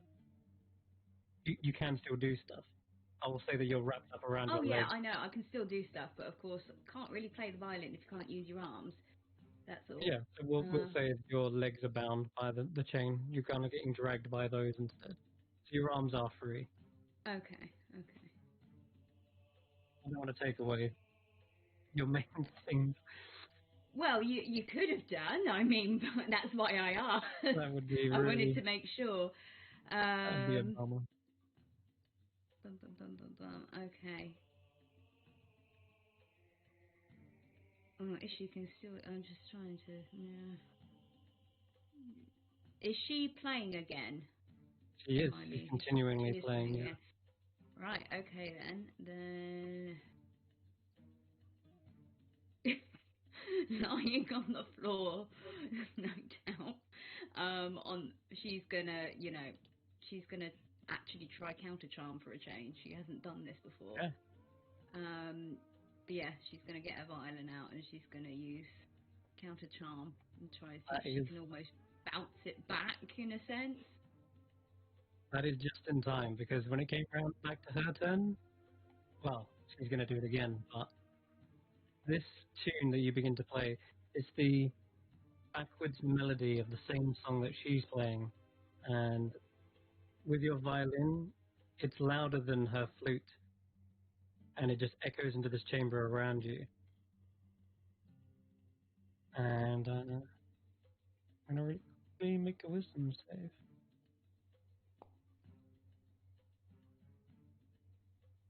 Okay. This Tlinkali over here suddenly shakes his head, and the tail suddenly weaves back and forth, and then you see it looking around at its surroundings, just sort of shaking off this strange effect. And also, I guess it would better be one for him as well. Saving throw. However, Captain Mantle is still completely charmed. This guy's stunned, so not going to matter much what he I rolls. know it's working. That's a good sign. Okay. It's just what the sounds is impressive. One that only a muse could potentially outplay me like this. But I have other tricks. Don't count yourselves one just yet. And It's Captain a Mantle immediately rushes out of the insect plague. He's stuck though. Right? The wall There's a wall there, and bit of a twang county in the water there, so He's just like, you're just gonna over have to. here. Move out over there. Well, it's difficult terrain as well, so he'd only have 15 movement. So he'd have to dash. Unless he dashed, yeah. So that'd waste his turn anyway, so it worked out. No, we can do a number of other things. And you see uh, suddenly the same guard who had ordered your father's hanging, suddenly barge out of the insect plague. I need you to make me a athletics or acrobatics check. Your choice. Would this be at disadvantage? No, it is not. Oh wait, you're Okay. restrained, aren't you? So Yes, exactly. Yeah. yeah, I guess so. Okay. Ooh. That one. Mansell manages to barge through, and all he's doing is shoving you out of the way. It's not a major thing. He just had to use one of his attacks to do it. So he pushes you out of the way, almost to the floor practically. And Charming. yeah, standing over you, he's now drawn this massive long sword. Like, it's a great sword. Apologies, it's a great sword. It's gigantic, and yeah, he's gonna bring it down towards you with advantage. Oh my god, he crit. Yep, he strikes exactly where he needs to, and it is a devastating blow. 19 points of bludgeoning or slashing damage. Let me check something else. 19. No, that's it. Okay. Could action surge. Yep, why not? Captain Mansell then lifts up the sword again and with a heaving motion begins to continually chop down towards Andy, and it is a brutal sight to behold. So, yep, he's going for 2 more, in fact. He's going to make this one great weapon fighting as well. Wait, he's already got great weapon fighting. Sorry, I haven't got the feet. My bad. Alright, cool. Just going to stop talking and roll. And another one. No. Andy, you are bloodied, beaten, and slashed wounds across your body and arms. He is not letting up. That's his go, though. He finally takes a moment to breathe and pause. And it is the Mistress of the Sands go. Somehow you're still playing even throughout this. Probably that's why you're so defenseless, because you're playing the instrument as Mansell tries to interrupt this. Show must go on. Mm-hmm. Okay. The first thing that happens is the flute that is currently at her lips. She pulls it away, and you see a sword begin to unsheath from said flute. And it suddenly becomes wreathed in greenish kind of flame and rushes towards, I guess, you, Kashan, because you're right there. What? Yep. Ah, Spins around and comes up behind you. Also, I need you to make a dex save, Kashan, as well. Potentially she's a lore bard then, because that'd be magical secrets. Or if she was having player levels. Or just level 10. Yeah, and that's I true. once again. Yeah, I forgot about. Yeah. At this point, the cactus catches up and realizes there's a cat swinging stars around next to it. It was so blisteringly fast when you got there, the cactus took a moment to explode. But nonetheless, quickly ducked behind this little bit of cover here, and all the darts and needles up against the concrete, you dodge them all. The sword, however, comes straight for you, and it's going to roll to hit. And there are pluses to this, which I don't want to give away yet. Disadvantage. Disadvantage? Oh yeah, fair. Miss. Okay. Zero AC. It's Yeah, just the the second sword one. coming at me, or is it her It is illusion? no. It is just sword, but you have managed to evade it just in the nick of time. It's just If you hadn't been blurring and displaced, then the sword would have just connected, but it hit one of your after blurs. Okay. Also, That's you moved this one away slightly. Was that I didn't. intentional? No, I'm trying to get the animation underneath to move. All right. Cool. That's a bonus action. So, her actual action. Well, we were going to play a nasty, charming song, but now there's counter charm. So instead,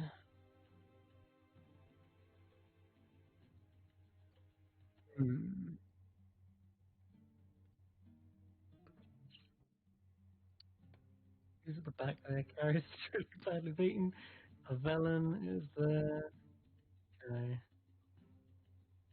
She can't see me through a pillar. No, she doesn't need to see if she's playing like a song though. Oh. But I will check. Oh yeah, some of them I see. Okay. Okay. Cast.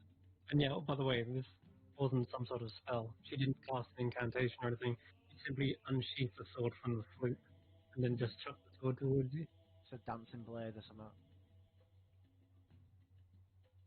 Yeah. I've had that item before.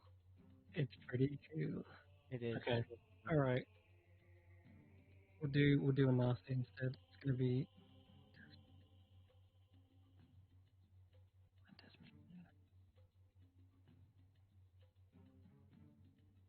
even on this list. Fantastic.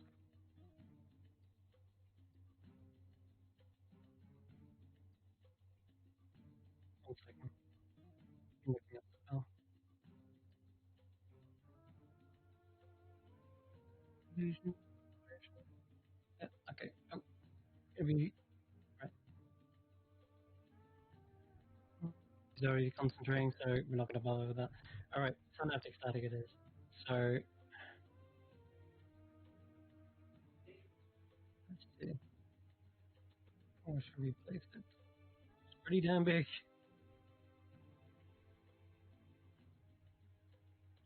Damn. Good. Looks good to me. Okay. So, she unleashes this torrent of sound that erupts into the room from a certain point right there. I need everyone who got caught in that to roll me an intelligence saving throw. And this time it is definitely a spell being cast. But this Why? spell, Kashan, you hear an incantation spoke into the room, but it does not come from this image of her. I'd like to say yes, but I don't hear it. Ah, yes, you're all deaf and fantastic. Okay. Okay. What did we all get? Intelligence save, yeah. Llewellyn passes. Harry, So, no. If it's sound, do we roll in advantage? It's psychic, if Okay, anything. that's fine. Yeah. I was going to say, I should probably just mute the stream at this point to get the real, like, this real- might just the bring atmosphere. Carrius down. 86 psychic.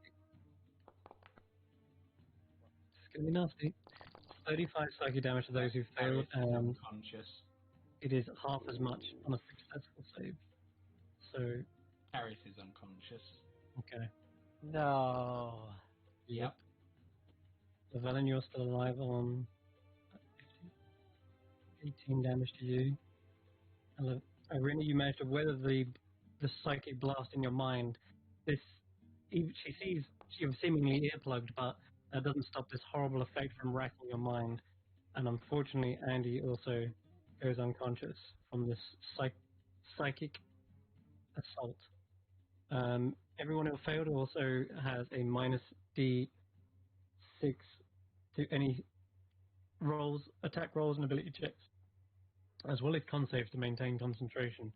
But that is the full effect. That is her go, and it's Carrie said now. You're Dice, unconscious. don't fail me now. It's con save. Dice, god damn it, dice. One fail. Oh Yeah. boy. Okay, Irina. Things just went from bad to worse.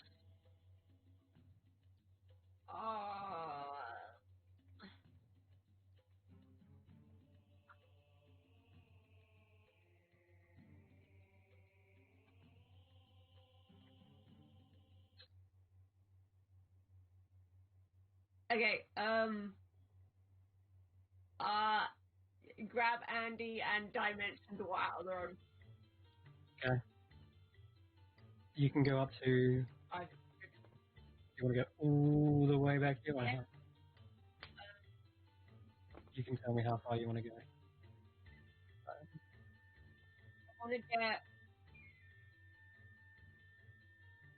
I want to get out of the first set of doors. So you fell like into the middle of this room. I need to be able to. Either combat. Yeah. You can see. You just need to take your attack range and whatever you want to do. Like next. So I want to stay within a 200. Oh, wherever you go. You got Eldritch Sniper. You can aim from the back room. You can aim from the car park. Yeah, I want to make sure Andy is out of sight. Okay. So we'll say this. You go as far as you can, and then put Andy behind the wall there. Sure. Out of sight, out of danger, and you've still got some movement if you want to head back in the wall. No, I'm just gonna I'm gonna stay with Andy, because she is unconscious. I'm not sending her when she is obviously prime target material. Okay. In that case, you're still within shooting distance, like wherever you So go. I use my to get out. So that is my turn. Yeah. All right. Andy's going down was not without some success in the battlefield. For you see this train tally, they've come to their senses for one turn at the very least, and I'm going to say for this one turn, they don't seem to know what's happening or where they are going. They just spend it dodging and trying to figure out what's happening. But without the counter charm continuously playing, you start to see this creature, their eyes kind of roll back to their head, and suddenly they snap the whip of their spike chain again. And they suddenly take on a much more aggressive demeanor again, pointing their sword towards Kishan, maybe. That's it. Oh, meanwhile, Llewellyn, something No. was coming up behind you. That's all its movement, right? Sorry? It was there, yeah. 5, 10, 15, 20, 25. Yeah, it No! does have enough movement. The cactus, yeah. You know what, sure. All's there and we'll have more. Just gonna roll a quick cactus damage. That's not D28. yeah, not right. Oh wow, natural one. Okay, well it steps on the cactus and it shoots right. And it gets stunned. No, it takes 13 points of piercing damage. Comes up to the back of you and goes for a double bite. No!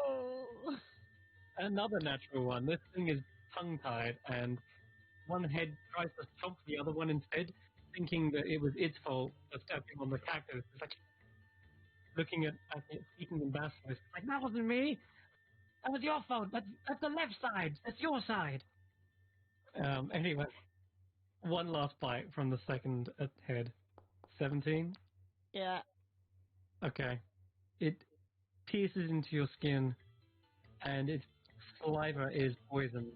So, quick con save. Nasty.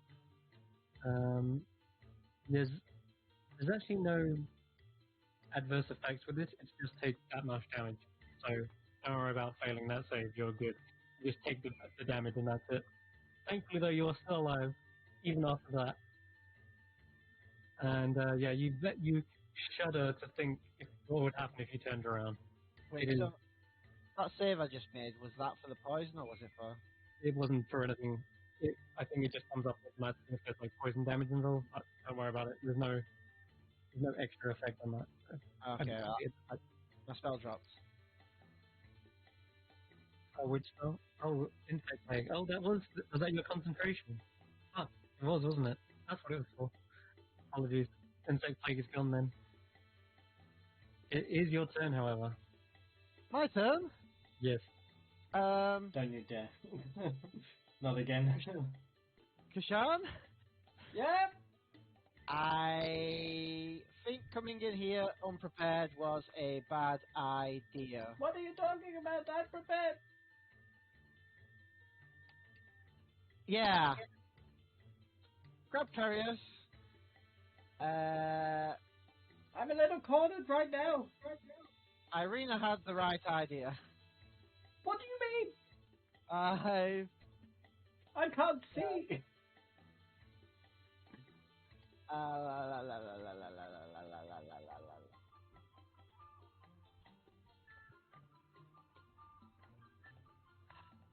I'm not even sure if I'd be able to do this. How much health have I got? How rough am I looking? 18? You could probably survive another bite. But... Yeah. Oh wait, I rolled so low on the bite. Yeah. I'm just gonna have to go for it. I'm gonna disengage. 15. I tried to warn him. 20. 25. 30. Okay. Luckily, I can skip around these pillars. It has to go all the way around. Cool. I guess that's my turn. Is not great. Okay, Sean, you're up. We are in trouble. Attack. Stunned and Callie. Run. Captain Mantle. Attack. Run.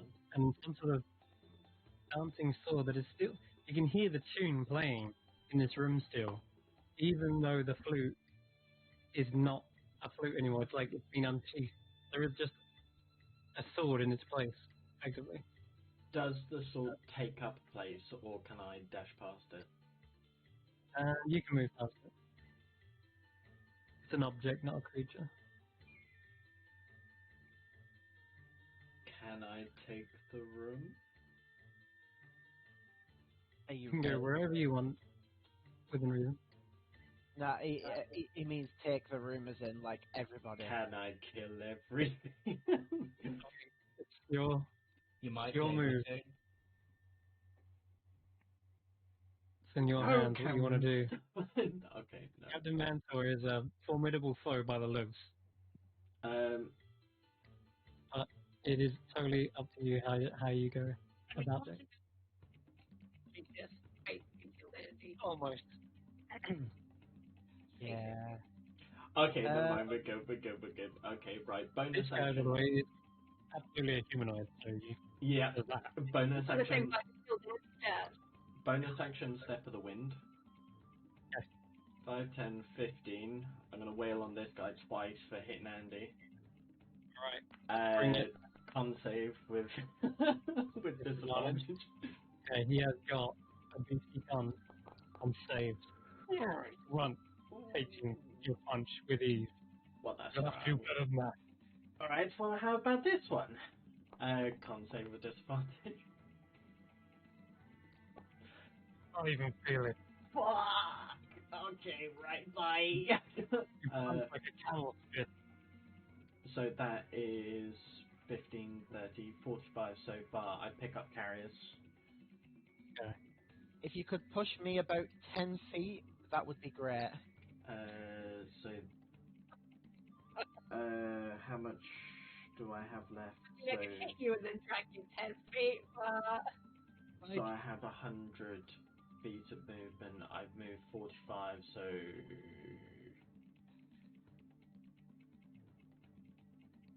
Because I'm worried I may still be in the basilisk's range. I'm assuming I can get out Yeah. with my bonus action step of the wind dash. Grab me as well. What even does that give you? You're going to use You've also got your tabaxi agility thing, haven't you? That was popped as well. So So it's you bonus use- action step of the wind and feline agility. I think feline agility doubles your base, so then step of the wind is doubled, I'm pretty sure. That's how people seem to be calculating it recently anyway. I thought everything just doubles my base, so it's 50 plus 50 plus 50 plus 50. I don't see it as plus 50, then plus 100, then plus 200. Step of the wind gives you a dash, right? Yeah, Yeah. because feline agility isn't a dash, you're doubling your base speed, and then you're That's already moving been your used, base, hasn't it? but then you're moving your base speed with each, so You've already used feline agility, haven't you? for this turn, yeah. For this, I thought you used it on the first turn. Or was that not? Hang on, yeah. So no, I didn't. No, I didn't stay still. You did. No, I did. I did stay still the last turn. So no, it's active. Or didn't you? Because You only had one turn. You Yeah. missed on that turn. Ignore that. No, I only have bonus action. Okay. No, it was what I said first. Yeah, what are you saying? I don't know what you've used this turn. Literally, my bonus action for step of the wind. I said step of the wind, the dash, and my movement. All right. There you go then. Okay, cool. So you're done. I think so. Am I done? Cool. All right. I'm just saying. Andy, I need you to make that saving throw. I don't like this.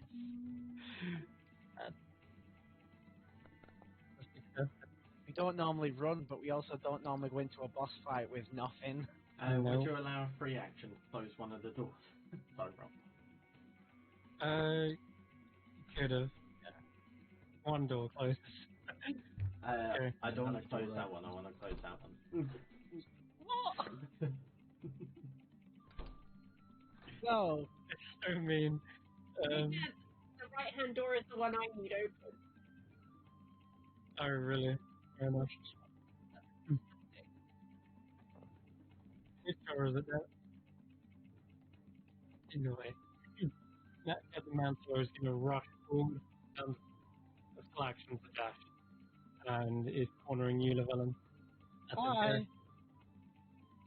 Mistress of the Sands, annoyingly, can't get to anyone not from this angle. Ah, it's all good.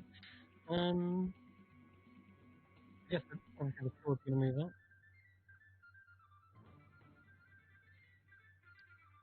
Take its movement. Okay, yeah. The sword flies through the room and tries to catch up with you. It can't, but it is making its way up after you. That's for her guy.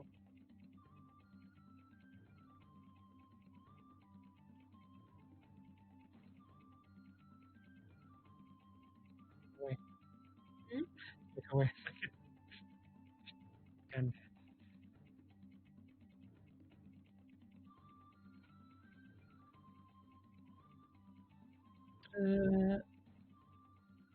Okay.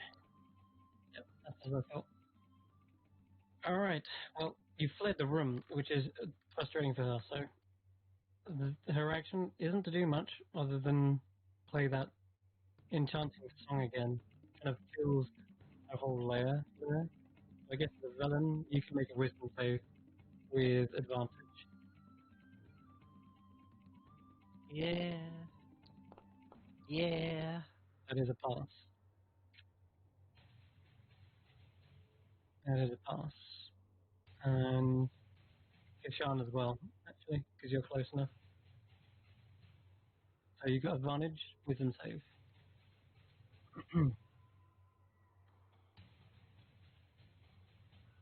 Kishan?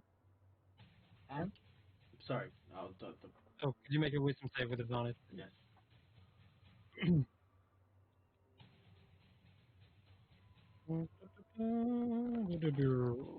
Uh, that Oh, was good.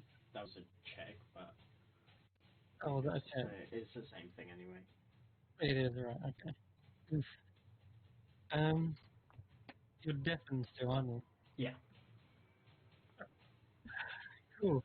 Your egg takes on that horrible save effect from earlier.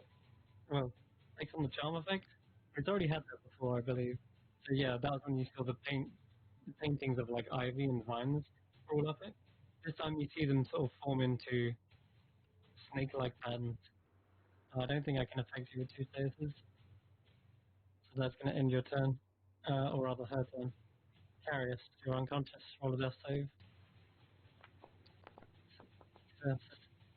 Irina. Okay, I'm both very, very hard.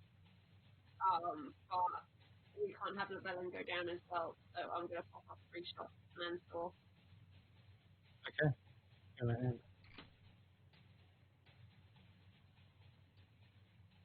I'm going to do it from here. Yes, I can't target him. I'm going to use Eldritch Sniper.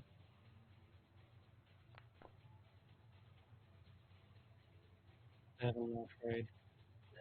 A 17 misses him. He is very armored. So what 2 shots? 2 more it is. Oh. I'm sorry. Another We've got another shot. bare miss. Oh my lord. This one nearly hits Llewellyn. That was some bad luck. He is armored to the teeth, and every strike seemingly ricocheting off his armor or going wide as he tries to duck behind the door. Irina, I know you don't like me right now, but not the time. Because one almost hits me. That was unfortunate.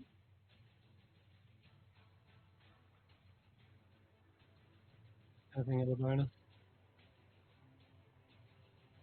Okay. This is Alright. rough. Can I?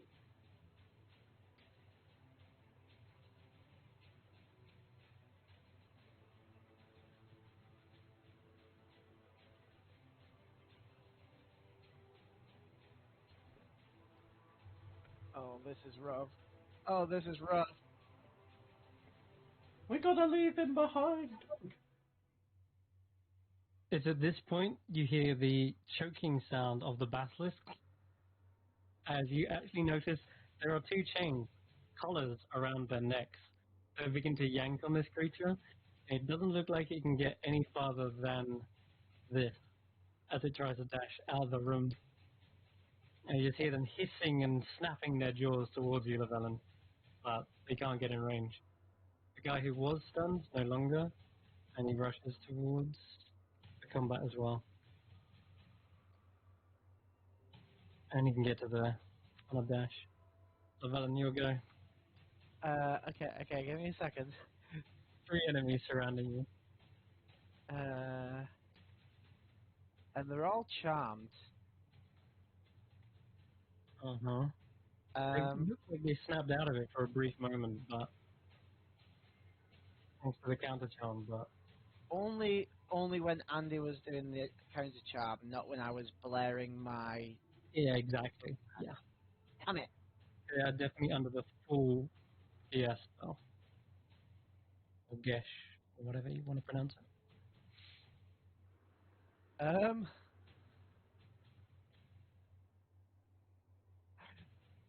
Look, what's that behind you? I point behind them all, and then I sort of disengage and run. Oh, he looks over him, his shoulder. Does he look at the Do they look basilisk? behind them? Do they look Oh my behind God. them? Do they all look behind? Roll me a deception check, Llewellyn. Considering you've got the basilisk making noises as well. Quickly roll me a deception. No. This That is was- a guard. He's very good at scrutinizing people's tall tales. And the And Tinkalas? yeah, he think Callie's sure. And the Tinkalas?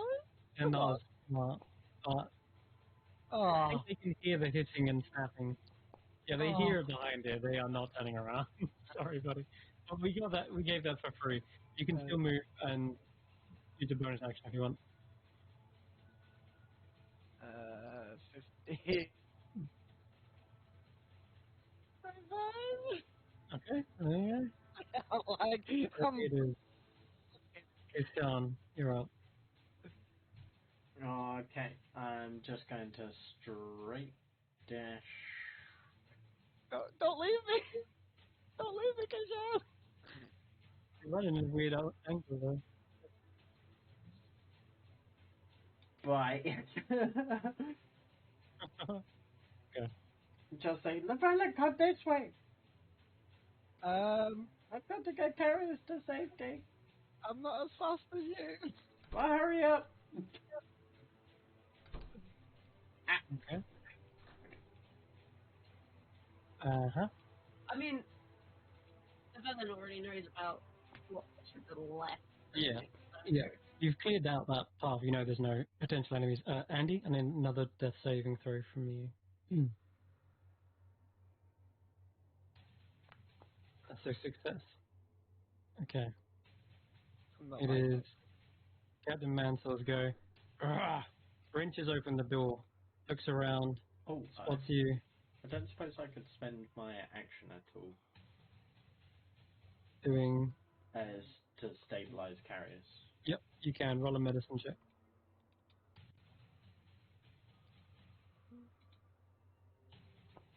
Harris, you are stabilized as Kachana immediately starts CPR, but you are still very much unconscious.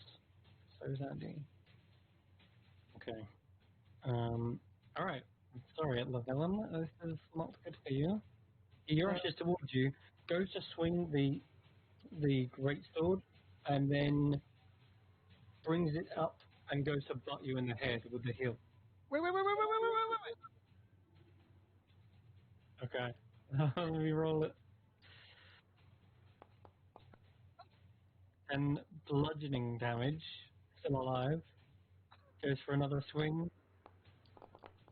And Llewellyn, you are knocked unconscious with non-lethal damage as he literally butts you and then hammers you again to the floor. So everyone hears is Llewellyn's last words of wait. Wait. Okay. Strike this one way.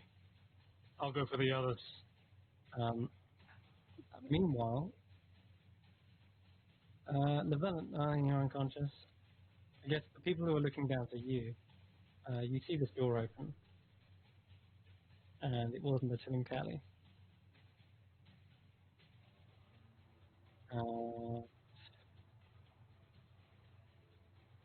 You hear a strange song once again. The flute seemingly just echoes through here, and no, she's gone. Okay, I'll do that when she comes back. Garrus, your turn. Oh wait, you're stable, so nothing. So I guess Irina, what you would hear then? You hear a strange kind of flute sound. It sounds very close.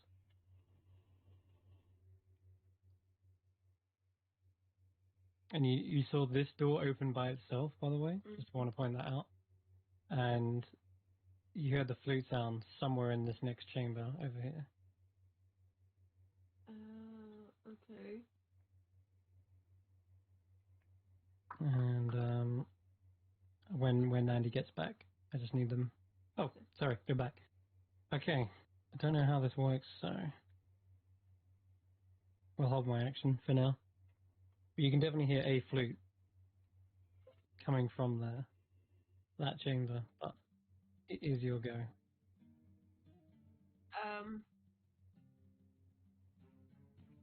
Okay. Both doors are open. See Captain Mansell now dragging Llewellyn's body away.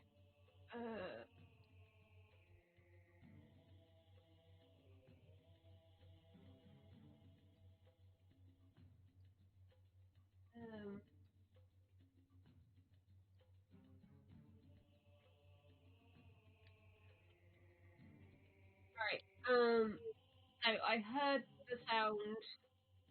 You heard this door open, and then the flute is somewhere in here, yeah, in this room. I would like to cast static. Oh, really? Yeah. Like here, to try and hit him too? Yes. Okay. How big is the template? 20 feet, and it looks like this. Yeah, I can't do it. Seems spell slot? Yep. Okay. About this big. Where would you like to place it? Oops. Yeah, I want to get it because obviously if I get her, essentially it frees the Callie. But I want to try and get Mansour as well. So you can go hit. No, I tackle isn't there. Yeah. You could even get them both. You could even get the twin carries as well. Yeah, but I want to get her, and if she's already in the room.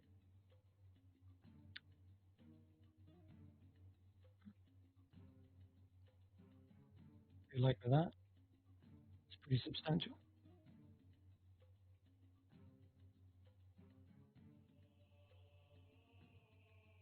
Yeah, you know what? We're going to go for it. Yep. And hope for the best. Yeah. Okay.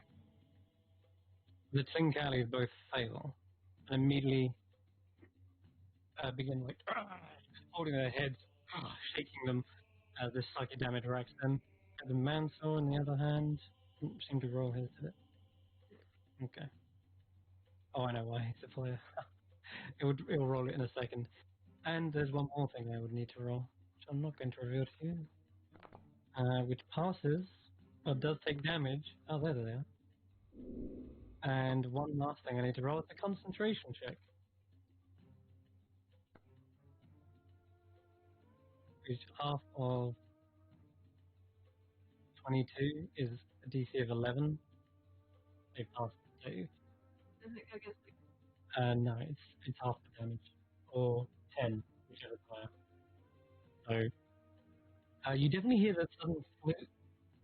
It drops in tone for a moment, and you do definitely hear like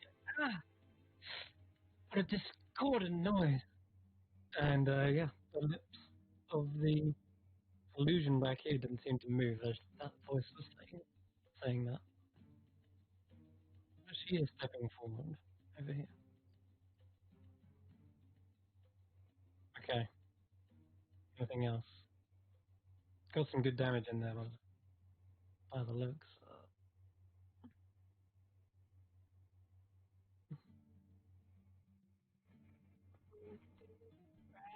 Any further away. Okay. 5, 10, 15. I'll do. Okay. Can I You get can- that behind that? Yeah. Sure. Okay. 5, 10. These guys are rushing in.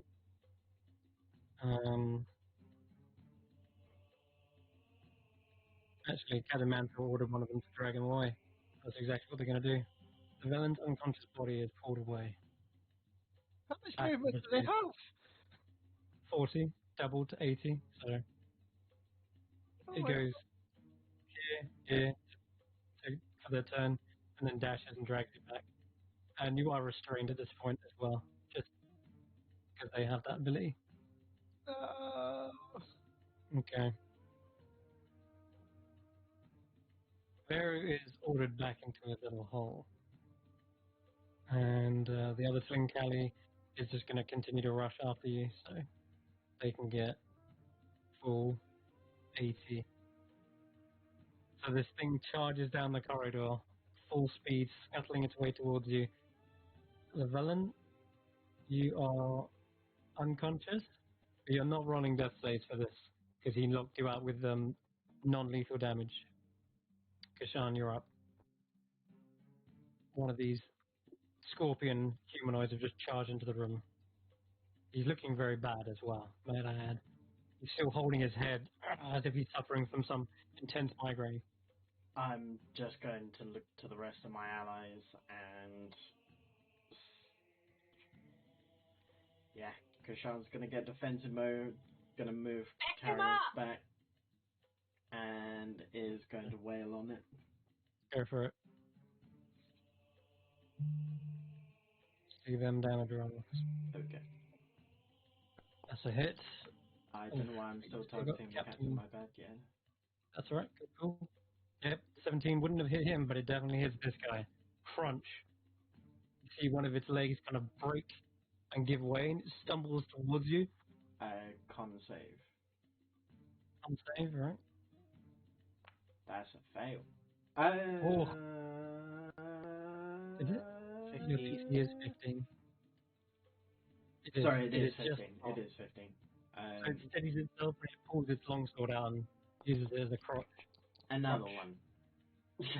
Another one. Okay, you see it I this don't time. want You this thing anywhere near. break its jaw open, and you see like spittle and blood falling from him, and he looks ready to collapse. Like Bonus action flurry of blows.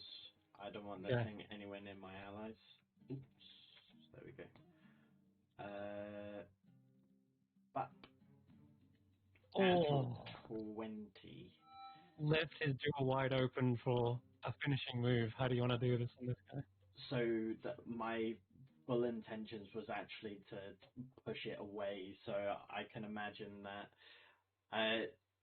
after the first two strikes, Kashan just takes a couple of steps back, runs forward, and just drop kicks it through the door, and will then proceed to close that door Very good.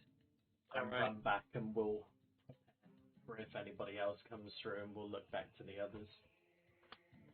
Understood. Where's Llewellyn? You just closed the door! There's two doors! Okay.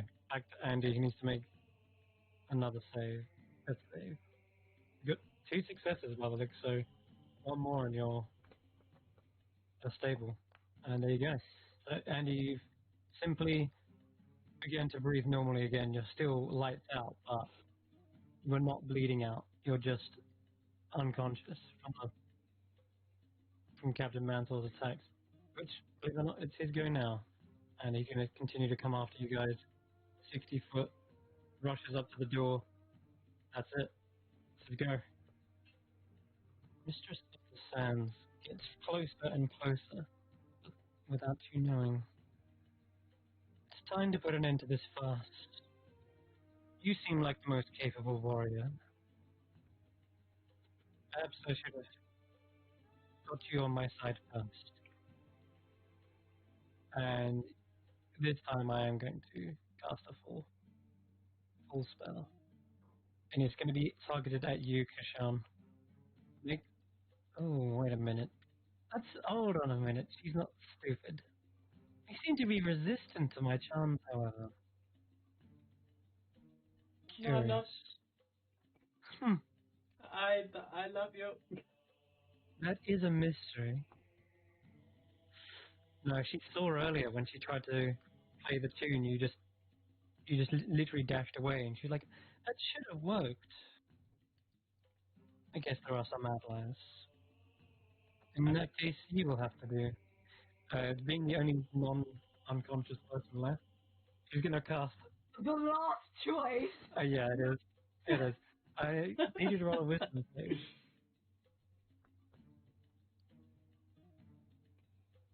It's a charm effect, right? Maybe this one. Your only last Oh, yeah. choice because you're sat right next to him and you'll beat him up. Is a fail. Not the worst case though, not for you. You're under the Gaius spell now. Charmed. As she plays the haunting melody, the same one that Andy played in reverse. This one rings so loudly that you try to block it out, but it's so close. You can't tell where it's coming from. It's just in your head, spinning, twirling, and you are. Does it affect what happened to me earlier? What happened to you earlier? When I was in the other room and I had Andy play it. Andy played the reverse version. No, in the other room completely when she tried to open the door with it. Oh, this. And you're Sorry, like, there's an effect. But like, oh, yes, you're right. You're already charmed by Andy. Huh? How does this work? Oh, yes. What does it mean? it could be why I've been passing all my wisdom saves. I'm like, Andy! Does that...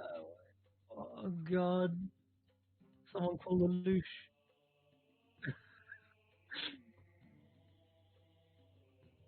Okay, you ignore all but the strongest version. That makes sense.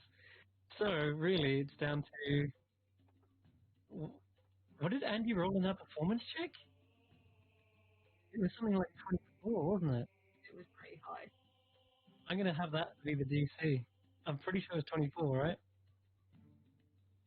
I'm just plucking that number out of my head, but it felt like it. It's Andy. You could roll really low and it's pretty high. Remember. Yeah, no one type anything into the chat as I scroll back up. I'm interested to see this. It was around about here. Everyone would have made a wisdom saving. Yeah, I just saw that. And it was intelligence saves for the symbol. There it is. These tools trying to open the door. Means spell is here. That was 24. How did I remember that? Okay, I'm gonna have this be the DC, and if she can be a 24, then you are under the effect. Because yeah, I totally forgot that you're under Andy's unknowing guess, which is absolutely a moment to wait. Where the heck is she? I'm just gonna roll a dice. I know all her pluses are. They're the same. They're the same as Andy's. I rolled a 9. Nope, that's not gonna do it. Oh dear. Wait, what was it? 24? 20. So Just under. just under. So By one. her total is 23 on that 9. And Irina, you're still charmed But by Andy. by Andy, unknowingly. That explains why I passed all my wisdom saves and protected Andy. Yeah, because Andy is your be end and end all. You must protect them at all costs. You'll do anything for them, and effectively, what? No, this doesn't make any sense at all. And you can hear the voice sounding in the room, like perhaps just behind Captain Mansour. How? How? She's so confused. She doesn't understand what's happened. Can you say? Perhaps, yeah. Carrier's just still unconscious. Irina, it's your go. That didn't work because you're already charmed. Just fine. Yeah, somewhere there. I'm pulling the scroll out of my pocket and I am casting a one-off fireball. Oh my god. Oh my lord. Alright, right here. Oh yeah. Dropping it on the cap. Oh my lord. Where is It's in my inventory, but it's not fully on there properly, so you might have to. Oh, it's in inventory. Yeah. It's in one of the ones without a picture. That one. Yeah, I see it. Okay, one time use. Yes, scroll. Alright, we don't need to see the template. We know how big a fireball is. The scroll immediately turns to ash, and that ash fuels the spell as it detonates in this corridor, exploding. Roll 8d6, or if you want, I can roll it I'm here. gonna have to get you to roll it. 86. 21. Win. Dex save. Ooh, wow, Captain Mansell is a trained martial fighter. He's seen wars, 21 halved is 11. He is looking bloodied after that. You can see his scorched flesh, his smoking bandana, and someone else needs to make a dex save in that vicinity as well, which isn't a success. So that's full 21 damage, which I'll tack on in a minute. But one sec, concentration check.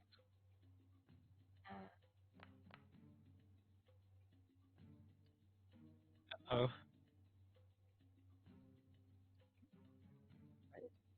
yeah, I don't need that anymore. Okay. The first thing that happens as the smoke clears is you see the illusion of Mistress of the Sands. She's wincing and trying to shield herself from the fires, and as the fires continue to burn around her, you start to see the illusion searing away, revealing her true form. Dun, dun, dun. The silks, the jewelry, they all melt away, revealing a much larger figure standing upright on 4 paws. A humanoid form is attached to the top of that. She is still bedecked in fine jewelry, but she looks far different to the illusion from earlier. And as she regards you all, you see this image before you. It's a rough, just like depiction of her. I imagine her probably much more bedecked in like Claude Coast finery and jewels. And instead of that sword in hand, she's likely got the other flute.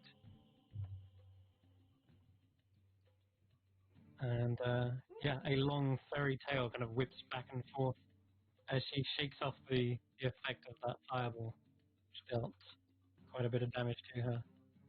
The first amount of damage she's taken, right? No, she took an epic static as well, didn't she?